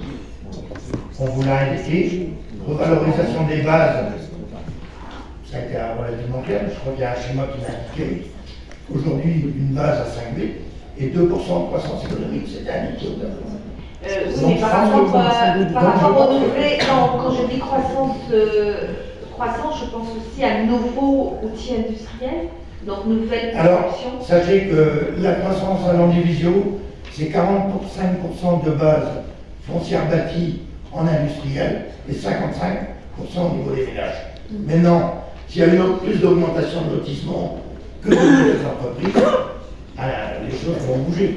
Non, mais je parle de la centrale, de la cible, combien ça c'est acquis. On ne remet pas en cause les bases foncières. On parle de nouvelle croissance qui sera injectée au niveau de la CCPL. C'est-à-dire que toutes les entreprises qui vont s'installer à compter du 1er janvier 2024. D'accord. C'est écrit noir sur blanc. Où apparaissent justement les rentrées d'argent dues à la centrale et à la cible dans vos recettes de fonctionnement, madame. Alors, si vous n'êtes pas capable de faire... j'ai pas trouvé que c'était énorme, c'est pour ça que je suis assez étonnée. Et je vous ai expliqué pourquoi. Parce qu'ils ont bénéficié d'une partie d'exonération les premières années, et je vous ai dit qu'ils tomberont à taux plein en 2025. Ne l'ai-je pas dit, messieurs, mesdames? Si, ça s'est dit, bien dit. Bon, donc, je pense que vous ne m'avez pas écouté. Mais quand je reprends le tableau, alors vous dites recette de fonctionnement. C'est ça? Recette de fonctionnement, monsieur? Oui, oui. Donc, on est à presque 13 200 en 2023, et en 2026, on ferait à 13,89. Oui, vous avez regardé avant, madame? Depuis 2021? Non, mais 2022? L'année dernière, vous avez dit que vous ne connaissiez pas le 12-7. Non, parce qu'on a eu depuis les États, fiscaux, c'est normal qu'elles soient intégrées, puisqu'on les a perçues. D'accord. Et alors, entre 2022, on n'avait pas la centrale, on est passé de 12,7 à 13,2. Oui, et il y a ça fait 500, ça? Ça fait 500, oui. 500 plus 500 plus 500. Ah bah, je sais pas, vous avez parlé de 2 millions l'année dernière, donc je voudrais faire quoi? C'est vous qui dites ça? Non, elle, c'est vous. Madame, je vous avais même demandé d'où vous donniez ce chiffre de 2 millions. Je pense que tout le monde ici se rappelle, d'autant plus que la communauté de communes était incapable de nous donner ce chiffre également, et que la DGFiP était incapable de nous dire quel pouvait être l'impact d'un équipement tel qu'une centrale à gaz. D'accord. Donc, alors là, vous dites que pour de 2022 à 2023, donc la centrale est rentrée en fonctionnement. Donc ça représente à peu près 500 000 euros, si j'ai compris. Oui, mais elle n'est pas en pleine taxation. Non, non, mais d'accord, donc 500 000. À combien vous aviez annoncé là, pour la faire accepter par les habitants du territoire? Expliquez-moi. Combien Les vous avez montants. quoi? Mais on était incapable de dire Oh, n'importe quel... non, même dans les Landiens Infos, c'était marqué, monsieur. N'importe quoi. Monsieur Sall. Vous êtes capable Comme quoi, il y a une grosse de différence entre. avant même que l'entreprise vende. Bah, excusez-moi, moi j'ai pas suivi les mêmes choses, mais est-ce que vous pourriez nous dire ce chiffre-là? Parce que moi, je l'ai oublié de voir. C'était entre 1,3 million et 2 millions à l'époque. C'était 2 millions. L'année dernière, c'était 2 millions. Même un ancien adjoint à qui on avait dit t'inquiète, toutes tes salles, tu pourras les rénover, les refaire quand il y aura la centrale. Je pense que ça ne représentait pas juste 500 000 euros. Bon, ben peut-être que vous travaillez à la DGFIP, et que vous avez les chiffres. Hein, moi, je vous présente les chiffres dont je connais la teneur. Ah, voilà. Donc voilà, qu'est-ce qu'on allait demander d'autre par rapport au... Oui, place de l'église, pas de concertation. Oui, pas de... On n'en parle pas dans les projets urbains, monsieur Bouchy, je suis désolée. Le schéma établi par l'AMO il y a maintenant 2 ans vous a été présenté ici dans cette salle par les 2 commissions. Oui, mais pas de concertation, c'est bien ce que je... J'ai dit, elle a été présentée lors du schéma directeur de toute la ville, et aujourd'hui on s'inspire de ce schéma directeur pour faire point par point. Donc on a fait la place, donc la rue Grandjean, la rue de Main. Là on est en train de lancer la maîtrise d'ouvrage, la maîtrise d'œuvre pour donc, la place de l'église. Donc, et là on vous fera voir le plan définitif avant l'exécution. Pour l'instant ce sont que des schémas de principe, de circulation qui ont été arrêtés. Et ce sont que des intentions jusqu'à maintenant. Mais c'est dommage, vous voyez, que vous allez encore, c'est encore toujours la même chose, attendre que tout soit ficelé, décidé, avant d'avoir notre avis. On vous a fait voir dans ces 2 commissions, ici dans cette salle. C'est un avant-projet, vous avez eu le plan de circulation. Vous n'avez pas eu de détails au pavé près, c'est ça. Non, mais je ne demande pas ça. Non, mais sincèrement, la circulation autour de l'église et tout ça, c'est important, c'est quelque chose qui va quand même bouleverser pas mal de choses. On est en train de lancer une maîtrise d'ouvrage, de maîtrise d'œuvre, pardon. Donc avec un bureau d'études paysagers et un maître d'œuvre pour lancer après les appels d'offres. Donc cette mission va être lancée les jours qui viennent. D'accord. Ça va être prêt à l'heure qu'il est. Et là, on pourra vous faire lentement, bien tous arrêter, budgété, enfin pas budgété, estimé, on fera voir les projets. C'est ce qui me gêne dans votre phrase, c'est toujours quand tout sera arrêté. Mais on est là, hein. Vous avez le droit aussi de discuter avec nous. Vous avez déjà le fonctionnement de circulation est déjà, on va dire, en partie en place de l'église, par exemple. Suite aux travaux de l'an prochain, on avait laissé les panneaux de chantier provisoires, on les a volontairement laissés en place pour voir un peu la réaction du public. Bon, jusqu'à maintenant, c'est voilà, il va encore se durcir, si on peut dire, parce qu'on va donc établir un parvis devant l'église et supprimer la circulation. Mais c'est peut-être pas l'objet de ce soir. Non, je ne vais pas rentrer dans les détails. Mais vous avez vu ce que je voulais vous dire, vous avez connaissance de ce sujet. Avant le projet. Non, ce que je voulais dire, c'est que la concertation, en tout cas, moi, j'ai rien vu dans la presse, j'ai rien vu qui parle de concertation. Quoi que ce soit, je ne vois pas pourquoi on présenterait des projets alors qu'on n'est pas à la maîtrise d'œuvre encore. Juste faire, je sais pas, consulter les citoyens quand même. Les gens, ils habitent une ville, ils ont peut-être envie de... Vous en avez terminé, Madame Martine. Non, je n'ai pas terminé, Madame Claire. J'avais une dernière question. Dernière commission, permis de construire. Alors c'est juste une commission d'information, hein, ça j'ai bien noté puisqu'on nous le dit à chaque fois, bien sûr. J'ai fait remarquer que nous n'avions pas eu le dossier de permis de construire de la médiathèque. C'est quand même, alors qu'on nous présente des permis de construire de demande de construction de carportes, d'agrandissement de garage, de véranda. Le permis de construire a été présenté, qui a été signé au mois d'août 2023. Ah bah c'est marrant parce que vous ne l'avez pas dit l'autre jour. Parce que quand vous avez posé la question. Et même Claudie Perret est allée. Est-ce que moi aussi je peux finir? Donc le permis de construire qui a été déposé et que tout le monde a vu, parce qu'il y a eu une concertation avec des projections de vidéos, tout le monde a vu, le permis de construire a été déposé. Il a été signé fin août, j'ai plus la date peut-être. Il a été signé fin août. Il a été signé. Il n'a jamais été présenté en commission. Ah non, mais non. Ah mais non. Attends, mais vous avez Alzheimer ou quoi? Depuis mardi dernier, vous avez oublié ou pas? Enfin écoutez, Claudie, vous nous avez dit que non. Claudie Quéré est allée chercher le... Attendez, mais je raconte quand même aux conseillers, ils ont le droit de savoir. Claudie Quéré est allée chercher le... Je ne m'appelle pas Louis, moi non plus. Est allée chercher le dossier. Il n'y avait pas la moitié des plans. Soi-disant que le plan était avec le service technique qui est en pleine consultation. Donc on est sur des dossiers originaux. Laissez-moi parler. On est sur des... Non, laissez-moi parler. On est sur des dossiers... Arrêtez, parce que les plans, on les avait, les plans. Le permis a été signé. Si vous avez voulu voir le permis signé, vous l'aurez eu. Le problème, c'est même pas un problème, c'est que depuis, il y a eu une modification avec le dossier Kichouchi, qui est venu remodifier et redonner la... Je sais, mais on connaît tout ça. Je ne sais pas de poser de questions. Mais vous savez, attendez. Pour faire de la politique. Non, ce n'est pas... Non. Ce que je veux dire par là, c'est que ce dossier, le permis de construire, pour vous dire que vous anticipez, c'est là où je veux en finir. Le dossier de permis de construire a été signé en août. On sait qu'on a acté la vente de Tichouchi au mois de... Au quand? Non, rien. Non.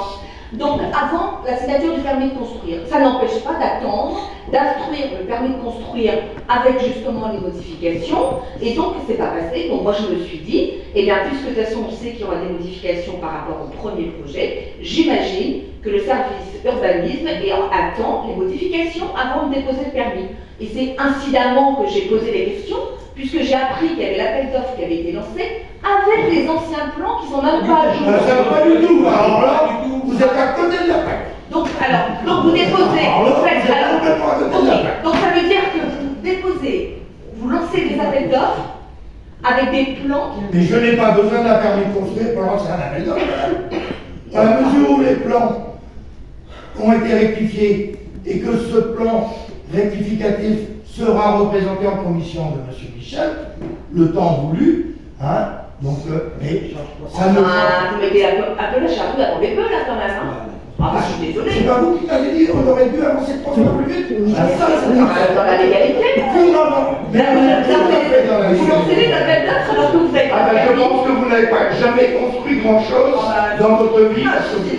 Si vous êtes obligé d'attendre que votre permis soit accordé avant de travailler votre projet. Au niveau communal, je trouve ça quand même un peu plus sérieux. Il faut peut-être 3 ans dans ce cas-là ou voire 4 ans. Excusez-moi, alors qu'est-ce que ça a donné la consultation pour la médiathèque? La commission s'est réunie. Oui. Voilà, ça a été présenté en commission, monsieur Robert était présent. On est heureux pour lui, mais nous on n'est pas présents, donc vous pouvez nous en dire. On est sur un débat d'orientation budgétaire. Vous répondez à des questions tout à l'heure sur la tempête qui n'a rien à voir avec le débat. Parce qu'on a été interpellé par monsieur. Oui.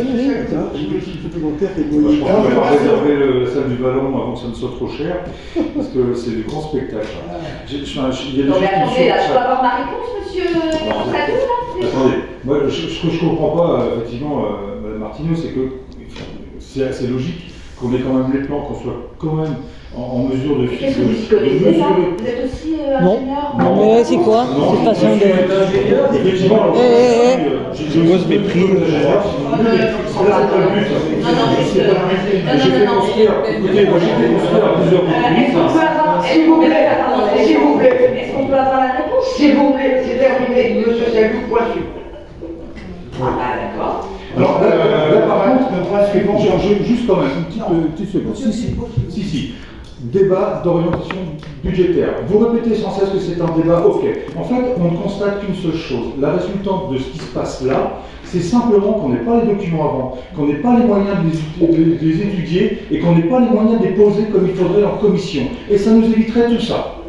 Très clairement. Donc, changez votre façon de faire. Changez votre façon. Non, attendez, ça me fait rire parce que vous dites ça, quand vous recevez 5 kilos de documents, vous avez 5 jours pour les étudier et ça vous fait rire. Eh bien, passez un peu de temps à les étudier, ça vous fera nettement moins rire, je peux vous assurer. Monsieur Philippot, quand même, c'est l'hôpital qui s'occupe de la charité. Je vous rappelle juste qu'en 2020, Madame Cassin, pour la petite histoire, ils ont lu un document pour le DOG, pour le budget, je ne sais plus, dont Nolwenn de Wadi, Gilbert Medec et moi-même n'en avons jamais eu connaissance et ils ont lu ça au nom du groupe. Mais quel rapport Uni. À quel rapport Bon, Et pourquoi vous mettez ça sur la table aujourd'hui Franchement. C'est monsieur Saliou qui fait ça. Bon, on passe au point suivant, monsieur. Je suis pas d'accord Donc, avec la façon d'agir. point suivant est un point de délibération numéro 6 qui concerne les amortissements, les immobilisations. Pour rappel temporis, seuil minimal et durée. Alors c'est très technique et très comptable. Je vous ferai gré de la lecture de la page, si vous m'en autorisez. Donc vous avez le tableau. Alors c'est la M57 qui oblige également à définir le tableau et la durée des amortissements pour toutes les acquisitions post-1er janvier 2024. Donc vous avez toutes les durées d'amortissement. Bien entendu, tous les amortissements sous M14 continueront sous la réglementation M14. Donc il est proposé d'abroger du coup une délibération qui avait été prise en 2011, le 30 juin exactement, qui avait fixé les durées d'amortissement des biens en M14 à compter du 1er janvier 2024, sauf pour les biens acquis avant, que je viens de dire, dont l'amortissement continuera à suivre les règles de cette nomenclature et d'adopter les nouvelles durées d'amortissement en M57, donc pour tous les biens acquis à compter du 1er janvier 2024. De fixer quand même un seuil d'immobilisation de 500 € TTC pour le bien et un seuil de bien de faible valeur à amortir éventuellement sur un an pour la somme de 1000 € TTC. De façon à être relativement complet. Et donc d'approuver l'amortissement en prorata temporis à partir du 1er janvier 2024. C'est très technique, c'est de la comptabilité pure, mais c'est une délibération à prendre. Il vous revient de l'adopter ou pas. Donc je vais au contre. Qui s'abstient, unanimité, merci. Le deuxième point est également un point assez technique, la frangibilité des crédits budgétaires en section de fonctionnement et d'investissement dans le cadre du référentiel budgétaire et comptable M57. C'est également une évolution donc, dans le cadre de cette nomenclature M57. Donc la nomenclature M57 donne la faculté au maire, au conseil municipal, de déléguer au maire, ou à son représentant la possibilité de procéder à des virements de crédit entre chapitres, c'est-à-dire du chapitre 11 au chapitre 65, sauf pour les dépenses de personnel, où là, il n'est pas possible de modifier le crédit sans un passage devant le conseil municipal. Cette frangibilité, qu'on appelle asymétrique, permet d'ajuster, si le besoin est apparu, de répartir les crédits sans modifier le montant global des sections. Le maire devra informer, lors de l'assemblée délibérante suivante, des modifications qu'il y a pu avoir entre deux conseils municipaux. Donc il est proposé au conseil d'autoriser le maire à procéder à des mouvements de crédit de chapitre à chapitre, à l'exclusion des crédits relatifs aux dépenses de personnel, avec une limite de 7,5% du montant des dépenses réelles de chacune des sections de fonctionnement et investissement des budgets de la commune. Et d'autoriser le maire ou son représentant à signer toutes les pièces nécessaires à l'exécution de la présente délibération. Juste une petite observation comme ça. C'est bien dans le fond, parce qu'effectivement, ça a été une écriture, tout ce qui va avec, voilà. Mais c'est vrai qu'après, en termes de lisibilité un petit peu des mouvements, là, je suis un peu plus inquiet. Ça sera à présenter au conseil municipal, monsieur. Vous aurez les montants qui auront été transférés de chapitre à chapitre. Okay. C'est en fait pour faciliter la gestion et éviter d'avoir une DM à faire. Non, on comprend bien. C'est tout à fait cohérent et logique, c'est plutôt bien. Mais c'est simplement de voir le fléchage des transferts de lignes de crédit. Et vous aurez les réponses systématiquement à l'Assemblée délibérante. Ça marche. Donc je ne vois qui est contre, qui s'abstient, Unanimité, je vous remercie. Donc, projet de délibération, autorisation des dépenses avant l'adoption du budget. Donc, afin d'assurer l'exécution budgétaire jusqu'à l'adoption du budget prévisionnel, qui pourrait être, si Madame le maire me le confirme, en février. C'est bien ça. Il appartient au Conseil d'autoriser le maire à engager et à liquider et mandater les dépenses d'investissement dans la limite donc, des crédits. Sur les tarifs communaux 2024. Donc, comme j'ai eu l'occasion de le dire tout à l'heure, le conseil municipal, sur ces tarifs autres que les tarifs de la restauration scolaire, entre autres, qui sont revenus tous les ans, qui sont encore revenus au mois de septembre aussi. Je crois que c'est à ce moment-là que c'est vu. Donc, les tarifs n'avaient pas été remis, étaient inchangés depuis 2020. L'indice de prix à la consommation va bien évoluer depuis entre 2021 et 2024, donc cumulé à 13,88 alors en 2021. Mais, donc ce qui est proposé, c'est d'avoir une augmentation, de retenir une évolution qui soit de points inférieurs à cette évolution-là, une évolution de 7% en moyenne. Vous avez en annexe le tableau des prix pratiqués avec en bleu les tarifs proposés avec les augmentations concernées. Vous remarquerez que, en particulier, le ballon, il faut savoir que la location est basée sur le coût de l'entretien du ballon après une manifestation, qui est faite par une entreprise locale sur un marché, et quand le marché n'est pas modifié, on maintient les tarifs, bien sûr, du marché à l'est. Est-ce que vous avez des remarques là-dessus? Oui, je suis un peu surpris parce qu'en fait, quand je faisais le cumul des différents pourcentages qui étaient annoncés, on n'était pas à 13,88 mais plutôt à 17,41. Oui, c'est ce que je viens de vous dire. Du coup, en fait, on n'a pas pris 2021. Mais en fait, il y a une coquille, c'est de 2022 à 2021. D'accord. J'en conviens. Après, ce que je comprends pas trop, c'est qu'on base le prix l'augmentation des columbariums, de tout ce qui concerne effectivement locaux, matériel et autres, sur les prix à la consommation. Enfin, on n'est pas tout à fait sur le même domaine. D'autant qu'il y avait quand même une solution qui était celle de l'indice des loyers. Alors, les columbariums, c'est à prix coûtant, monsieur. Prix coûtant plus 10% parce qu'il y a quand même un peu de boulot. Il faut les installer. Mais 10%, c'est énorme. Non, c'est pas énorme. Si, bien sûr, je m'excuse, c'est énorme. Non, les autres communes, en général, elles le font payer au prix coûtant, on ne rajoute pas. Elles sont bien plus chères que nous. Allez voir à Landerneau, allez voir à Morlaix, on a comparé nos prix. Ils sont largement supérieurs. C'est pas parce qu'ils sont supérieurs qu'il faut considérer qu'il faut prendre une marge de 10%. Je suis désolée, je suis bien passée pour le savoir. Donc, non. Aussi nos tarifs communaux. Non. Déjà, on vend au prix d'acquisition. Donc, il y a des communes qui parfois financent en partie sur leur budget, ce qui n'est pas logique parce qu'il n'y a pas de raison. Non, mais ça se fait. Ouais. Voilà. Et alors, de là à dire. On peut financer des acquisitions. Non, mais les 10%, non. Évidemment, voilà.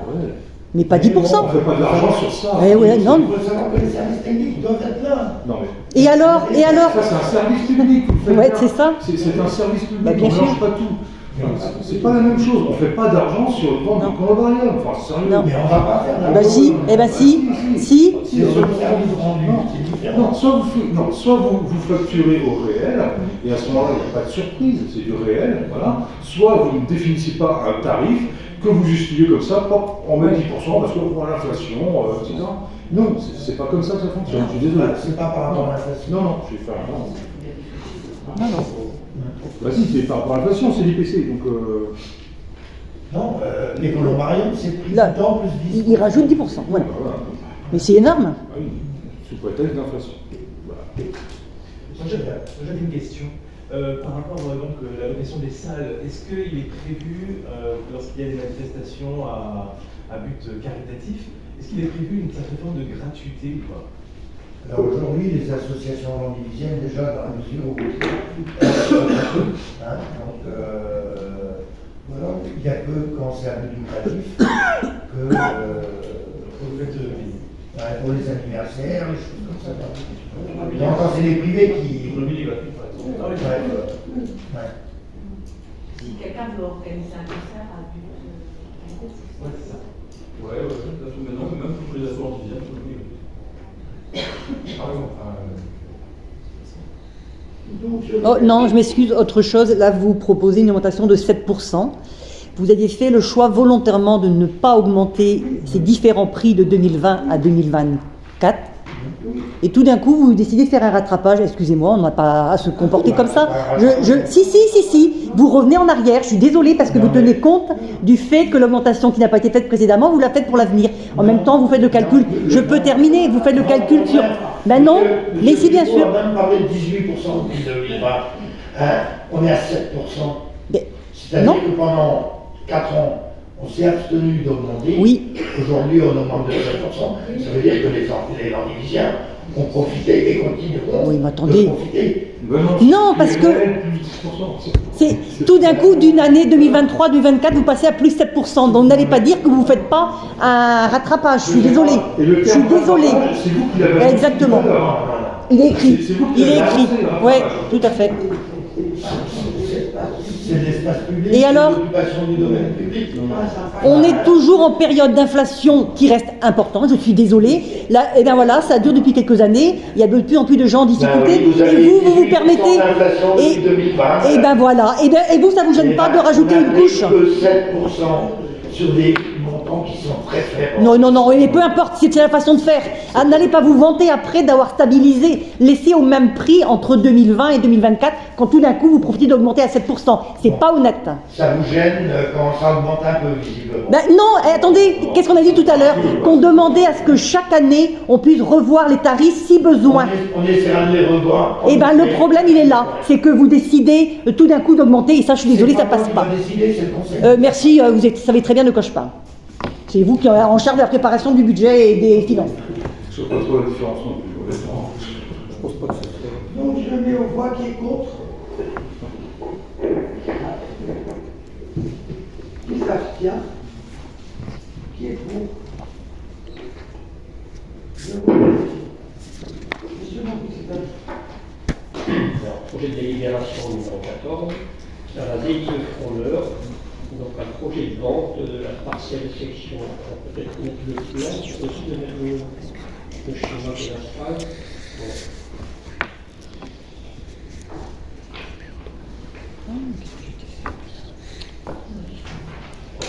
Il faut remonter un peu, il faut remonter. Numéro 16, donc dénomination de voie, l'équivalent de PNLS, vous pouvez mettre dans le plan de maîtrisement. Donc je vous fais grâce de considérant. Donc il est opportun de nommer les 4 voies de lotissement de CNLS. Donc lors de la commission, 5 noms sont personnellement ressortis de cette commission d'enseignement. Donc Sarah Bernard, Sidonie Gabriel, Colette Guy Colette, Louise Michel, Julie Gauthier, Anna Denoy. Compte tenu de la commande effectuée au président de la commission de soumettre des noms de femmes de lettres ou des arts du 19e et à l'examen des biographies, il est proposé de dénommer les voies suivantes de lotissement CNLS. Donc la voie 1, Sarah Bernard, la voie 2, Colette, la voie 3, Julie Gauthier, voie 4, Anna Denoy. D'autoriser l'incorporation du linéaire des voies nouvelles créées dans le linéaire de voirie communale lors de la rétrocession des espaces communs du lotissement dans le domaine public, soit 625 mètres, et d'autoriser Madame le maire ou son représentant à signer toutes les pièces nécessaires à l'exécution de la présente délibération. Donc je mets aux voix qui est contre. S'il vous plaît.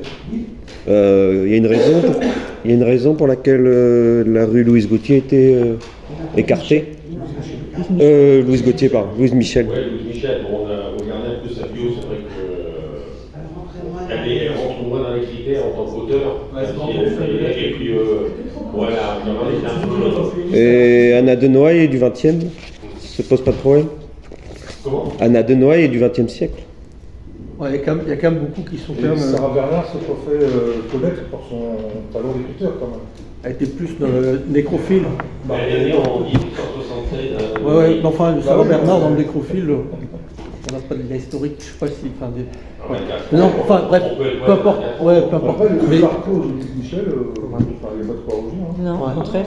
Au contraire. C'est quand même un exemple pour beaucoup. Oui, c'est vrai, mais peut-être pas dans cette là. Les arts, les lettres. Enfin, entre Sarah Bernard et Luc Michel...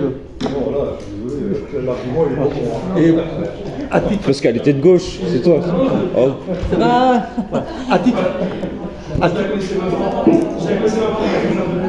Ah, bon, on a droit d'en douter parce que l'argument est quand même léger. Quoi. C'est pas du tout une réflexion qu'on a. À titre... Non, mais... Quand vous avez présenté, vous avez dit, bon, celle-là, peut-être. Ah, Je me souviens pas, j'étais. non, je n'ai pas dit anarchiste.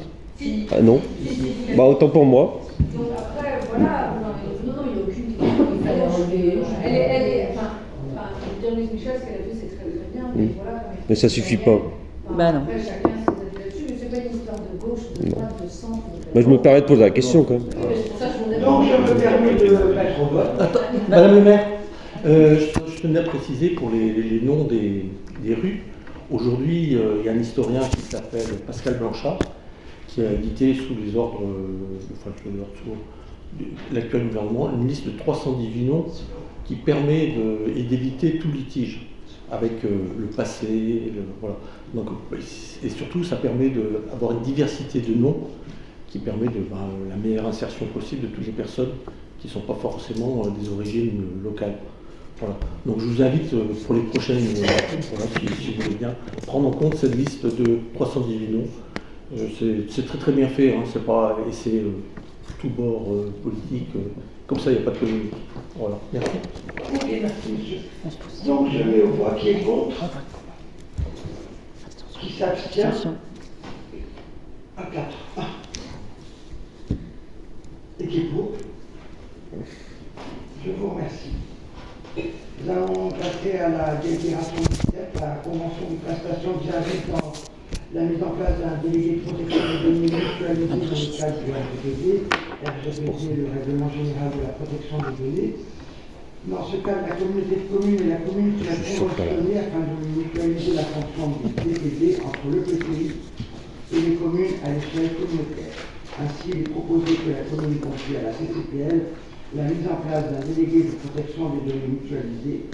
Ce DPD expert interviendra auprès de la commune dans les domaines suivants: réunion de sensibilisation auprès des élus et agents, inventaire des traitements de données à caractère personnel, analyse des points de non-conformité, plan d'action, définition d'une politique de protection des données et priorisation des actions, mise en œuvre du plan d'action, organisation des process internes au niveau humain, organisationnel et technique, mise en place d'un registre des traitements et documentation de la conformité, information et conseil des responsables de traitement en amont des projets, protection de la conception et garantie par défaut du plus haut niveau possible de protection de données, gestion du risque, conseil sur la réalisation d'une étude d'impact et vérification de son exécution. Coopération avec l'autorité de contrôle, la CNIL. Pour l'exécution de la convention à compter du 1er janvier 2024, le coût de la prestation annuelle à la charge de la commune s'établit sur la base de la population au 1er janvier de l'année, à savoir 2268 € par an. Il est précisé que le délégué mutualisé sera un expert du centre de gestion du Finistère. Donc il est proposé au conseil municipal d'approuver la convention de prestation de services pour la mise en place d'un délégué de protection des données mutualisées dans le cadre du RGPD et de m'autoriser ou mon représentant à signer cette convention avec la CCPL, ainsi que toutes pièces et documents nécessaires à sa mise en œuvre. Donc je mets au voix qui est contre, qui s'abstient, unanimité, je vous remercie.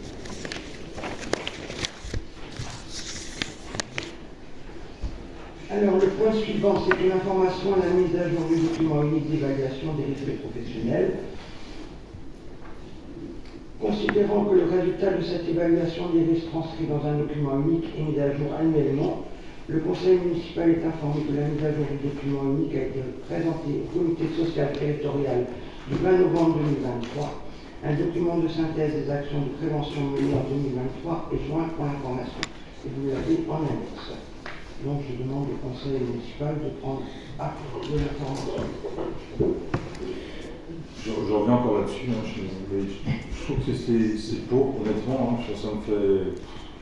je suis assez inquiet. Hein, quand on voit ce qui est. Bah ouais, je suis désolé, mais quand on voit par exemple la première ligne, bruit contenu émis par les enfants, réduction du bruit des acoustiques, réalisation de devis en cours, complètement vu par l'acousticien. Allez, on balaye, ça au moins. Paf. Après, il y a le coût d'une fabrication d'un manche télescopique, quand même fait depuis 2022, enfin l'évaluation était faite en 2022, ça coûte 60 €, c'est quand même une gravité 2. Ben, là, le devis est en cours. Quoi. Non, ben, enfin, tout a été fait, hein. Ça a été fait. Ouf. Non, mais enfin, honnêtement, je comprends, il y a tout un délai, il y a des actions qui peuvent être très simples, qui vont dans la sécurité, dans le bien-être du travail, et qui, à mon avis, devraient être aussi activées plus, quoi. Quand on a des choses qui sont aussi basiques de 60 €, 309 ou 539, on y va, et on n'attend pas 1 an et demi quasiment pour mettre ça en place, quoi. Enfin, je trouve que c'est poussif un peu. Prévention, donc, thérapie, vous inquiétez. Et on en est où de recherche du prestataire pour faire l'évaluation des risques psychosociaux? D'accord. Les sujets suivants portent également sur l'information. Vous avez donc reçu le rapport annuel du délégataire à l'écran d'affaires 2022. Il nous a été remis par l'entreprise SOR. Voilà. C'est vrai que le délai par rapport à l'année est assez long. La SOR étant était très occupée également dans le cadre de la prise de compétences au niveau de la communauté de communes. Bon. Il vous est présenté, il est relativement complet. Il a été réalisé du coup par la SOR elle-même. Ce qu'on faisait en interne auparavant, un peu plus réduit. Bon là il y a un peu d'image en plus. Je pense que vous avez pris acte de ce document. J'ai une petite remarque quand même, monsieur Salim, puisque nous remarquons une dégradation de l'état des réseaux depuis 2018. Hein. L'indice linéaire de perte, donc ILP, indiqué en 2018 était de 1,43 et de 28 en 2022. Il y a bien sûr une explication à cette dégradation, puisque, comme vous dites, le rapport est complet, il est indiqué à la page 70 qu'il n'y a pas d'existence de plan pluriannuel de renouvellement des canalisations en eau potable, ce qui donc explique l'état du réseau. Pour une simple curiosité, j'ai calculé ce que ça voulait dire ILP égale à 2,28 si on multiplie par les 102 km de réseau et 365 jours. Ça fait 85 000 m3 de perte. C'est juste énorme. Et pour avoir une idée de ce que ça représente, c'est quand même la consommation de 663 foyers qui consommeraient entre 100 et 250 m3, ou peut-être 1200 foyers qui consommeraient entre 50 et 100 m3 d'eau. Je pense que si vous avez... On va prendre acte de si ce vous rapport, avez... mais on attend beaucoup de la compétence qui sera reprise par la CCPL pour améliorer les choses. Sauf qu'un réseau à 85% de rendement est un très beau réseau, madame.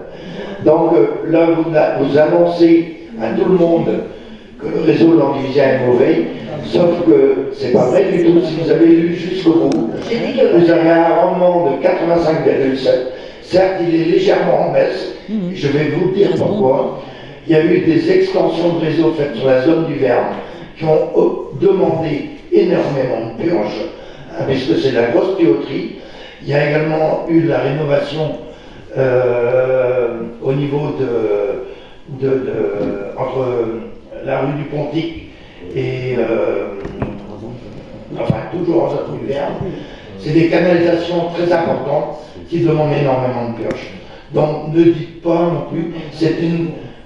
Vous adaptez votre discours en fait. Mais c'est pas la réalité des choses. Mais ne me faites pas dire ce que j'ai pas dit. J'ai pas dit qu'ailleurs c'était mieux. C'était pas bon.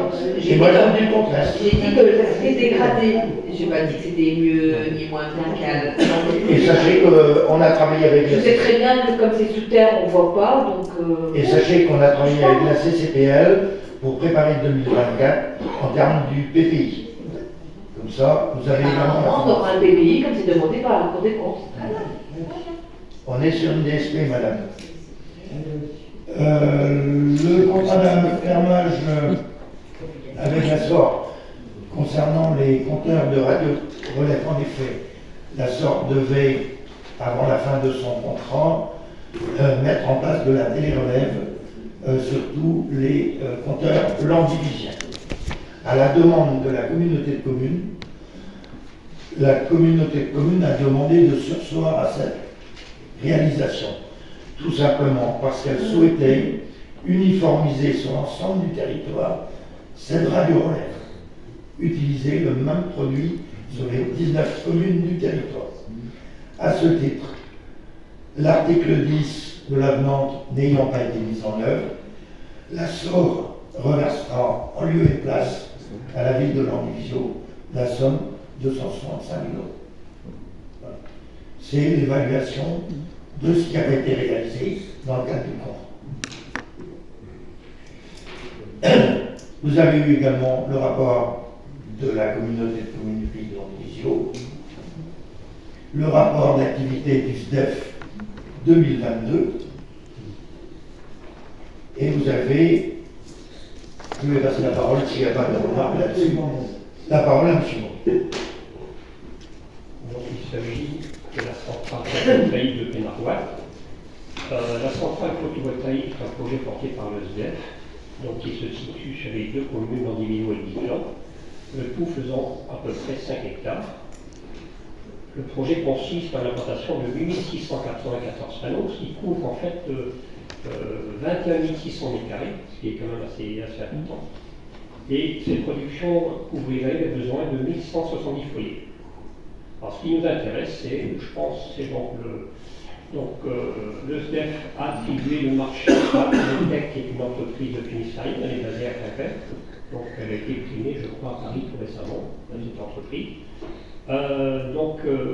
Le prévisionnel des travaux, c'est le début des travaux printemps été 2024 et mise en service donc fin 2025, début 2026. Donc c'est de l'information.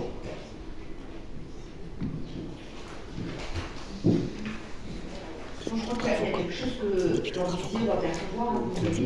2024. Il y a une indemnité qui est prévue, qui est devenue dans une convention qui a été votée lors du Conseil municipal d'octobre 2019. Donc un montant de 8 000 € annuellement. J'ai pas retrouvé ce rapport justement dont vous aviez parlé. Moi je trouvais que 8 000 € c'était quand même très peu. Et je ne sais pas comment a été fait ce calcul. C'est une délibération. Non, je sais bien, mais on peut quand même.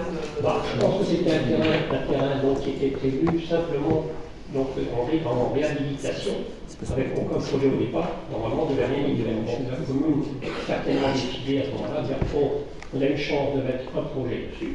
Donc voilà. Et c'est quand même aussi du développement durable.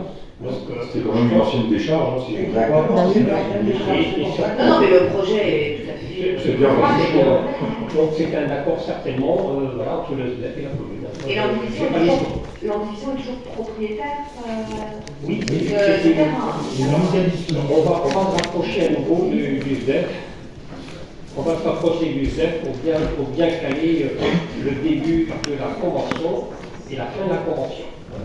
Et aussi certainement la réindexation des 8 000 €. Si toutefois on décide, on va se rapprocher du SDEF pour affiner un peu ces délibérations.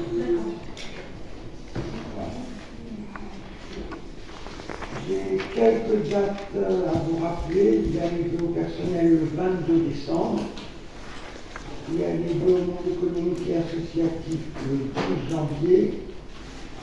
Et normalement, s'il n'y a rien qui se passe entre temps, le 12 février, ce sera le conseil municipal pour le budget. Le 12 février, normalement. On a eu le chiffre de l'année pour la population. On a perdu 10 habitants à Landivisiau. Donc ça reste sensiblement pareil. On était à 1er janvier 2024, nous sommes à 9 512 et on était à 9 523 en 2023. Il y a eu pas mal de décès et un petit peu moins de naissances. Comme partout. Voilà. J'aimerais intervenir sur le point d'hiver. Enfin, on en est là, Non, on ne fait pas de questions diverses. Ah bon? Voilà, c'est ce que vous aviez dit tout à l'heure, on pouvait intervenir sur les points d'hiver. Ah oui. Bah, voilà. Mais ce sera très rapide. Ce sera très rapide. En fait, c'est un sujet d'inquiétude sur ce qui se passe à Landivisiau en ce moment, notamment sur la partie insécurité. Je trouve que c'est quand même prégnant et ça devient de plus en plus inquiétant. Entre le décès d'une personne dans la rue, à Landivisiau, c'est quand même une grande première. C'est déjà arrivé pendant la Covid. Ouais, là, un SDF qui meurt dans la rue, enfin, c'est sordide. C'était pas SDF. C'était pas un SDF, c'était un monsieur qui était suivi par les services, qui était très jeune, qui arrivait à Landivisiau en août. On lui a proposé des logements par deux fois à Quimper.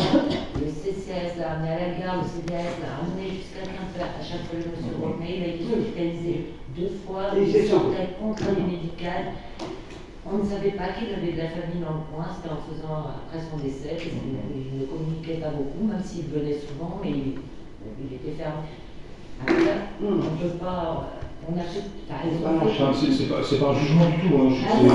N'interprétez pas les choses.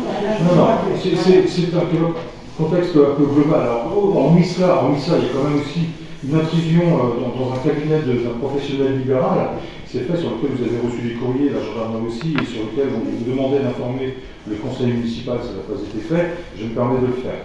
Donc il y a aussi l'agression d'un jeune sur le passage de Daoudour, quand même, qui a été violemment pris à partie. Il y a 12 cambriolages quand même qui sont déroulés en une journée.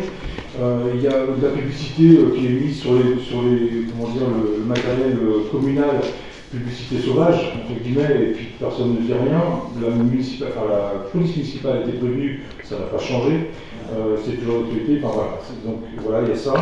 Et on entend aussi de plus en plus sur le réseau le projet de mise en place d'une milice à Landivisiau. Alors là, on se dit, attendez, ça commence à devenir un peu délirant. Ça commence à devenir un peu délirant et inquiétant. Mais pour autant, il y a de plus en plus quand même d'insécurité et on sent et on entend les personnes en parler de plus en plus. Ça, c'est une réalité, c'est un fait. Je suis d'autant plus au courant que nous. Donc, par rapport à ça, concrètement, qu'est-ce que vous souhaitez, qu'est-ce que vous pouvez, qu'est-ce que vous allez faire? J'espère que vous n'avez pas cru quand même qu'il y a... Non, mais évidemment ça. Non, même si vous l'avez lu sur les... Je l'ai lu, mais enfin dire ça n'arrive, il n'y a pas de fumée sans feu. J'espère que vous lui avez répondu que c'était de la connerie. Non, je ne réponds pas à ça, je ne réponds pas à ça, ça limite. Alors ça n'a pas lieu de sortir. Non, sinon on met pas d'âme. On est un quotidien avec la gendarmerie, donc il faut un vrai travail. La police municipale, c'est pareil. Dès qu'il y a un problème, on les envoie et tout. Après, c'est vrai que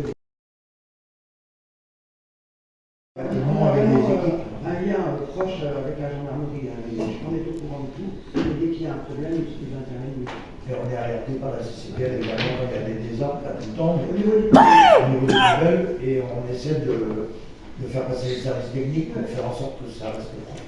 Généralement, mais bon, on envoie les services techniques qui ramassent. Quand je signale, c'est fait tout de suite. Mais par contre, quand je signale, c'est fait tout de suite par les services, il n'y a rien à redire. Par contre, l'endroit que j'avais signalé, mais je ne vais pas évoquer le point précis, ça ne sert à rien, c'est quelque chose qui durait depuis quelques jours. Donc là, je me dis que quelque part, il y a un souci. Il faut penser à dire aussi au personnel de faire remonter l'information dès qu'ils le savent pour qu'une équipe intervienne et ramasse les sacs d'ordures ménagères qui sont posés n'importe où. Voilà, c'est simplement ça que je souhaitais signaler. Je confirme, ils ont fait des enquêtes comme ça en effet. Voilà. Mais c'est vrai que c'est désagréable de voir aussi des gens qui se permettent n'importe où en ville de passer, s'arrêter en véhicule et de déposer leurs déchets soit par terre, soit dans les conteneurs des autres. Donc, tout à fait, et c'est très courant. Et puis jusqu'au plutôt d'aller à la déchetterie, on dépose sa peinture et autres dans les conteneurs, voilà. Ouais. Madame Classe, si le groupe de M. Philippot, on a fini, j'aurais deux besoin d'éclaircissement, notamment par rapport aux chambres de l'espace Mangin. Nous apprenons donc dans le compte rendu du bureau que 10 chambres de l'espace Mangin sont mises à la disposition de stagiaires de l'entreprise Guélinaire. On y apprend également que l'entreprise Guélinaire fait un don de 8 000 € à la ville pour soutenir la culture. On félicite, bien sûr. Mais si quelqu'un fait un don, la personne ne reçoit rien en contrepartie. C'est le principe même d'un don. Pourquoi la ville fait une fleur à l'entreprise? D'accord, enfin, ça représente un loyer de 800 € par an pour une chambre. On est en train de travailler avec l'entreprise.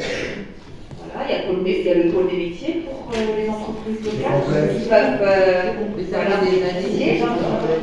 Par contre, avoir une Ukrainienne qui dort avec ses 2 enfants dans sa voiture parce qu'elle n'a pas de logement, parce qu'elle a été obligée de quitter. Vous lisez bien la presse, madame, mais c'est pas l'indivision. Donc, voilà, c'est un peu dommage peut-être de ne pas avoir des chambres, au moins quelques-unes réservées aux urgences. Mais vous avez oublié de dire Madame Martineau, les urgences, quand il y a besoin, je suis appelé et on les reçoit. On n'attend pas après. La dame que je... Elle n'était pas à l'antivisite. Alors, vous n'avez qu'à la franchir. Par contre, on avait une autre remarque par rapport à la cérémonie du 11 novembre. On aura fini après, je suis pas sûre. Donc, il y a 2 collégiens qui ont lu les noms des personnes mortes de l'enfance. C'était un vrai désastre. Il n'y a pas d'erreur dans les noms propres. Non, mais nous blâmons pas les jeunes, mais surtout le... Qu'est-ce qu'il y a? Qu'est-ce que j'ai pas compris? Les jeunes. L'accompagnement des jeunes par les adultes. Non, mais franchement. C'est juste Mais enfin, c'est quoi? Tout le monde ne peut pas être bon à l'école et tout le monde a le droit de... Mais pour... Vous n'êtes pas comme... Karine, je suis entièrement d'accord avec toi. Mais pourquoi dire désastre? Quel désastre? Vous êtes quand même en train d'attaquer des gamins de 15 ans. Non, mais attendez, c'est pas ça. Non, attendez, je peux continuer. Je ne blâme pas ces jeunes. Bah si. Je blâme le fait qu'il y ait des adultes qui ne les ont pas accompagnés, préparés. Parmi les élus, il y a quelques profs, je pense. C'est bon. Enfin, vous mettez à la place de la famille qui n'a pas entendu le nom de son fils, de son frère ou de son oncle. On a tous entendu ou Herve. C'est bon, Ou Hervé. Non, je suis désolée. Là, je pense qu'il faut quand même aller C'est indigne. Madame Martineau. Bah non, c'est la vôtre. S'il vous plaît, Madame Martineau. Pour une fois que vous vous déplacez pour venir à une cérémonie, pour une fois que vous vous déplacez pour venir à une cérémonie, vous permettez des remarques qui sont désobligeantes, mais qui sont vraiment d'une bassesse, mais alors ça fait peur. C'est vous qui êtes prof de maths, justement, vous qui êtes prof de maths, vous n'êtes pas foutu capable d'aligner 2 mots et d'aligner les chiffres sur un log et de capable de le lire. Non, là c'est la charité de l'hôpital. Il est 20h32, le conseil n'est pas en vacances à tous.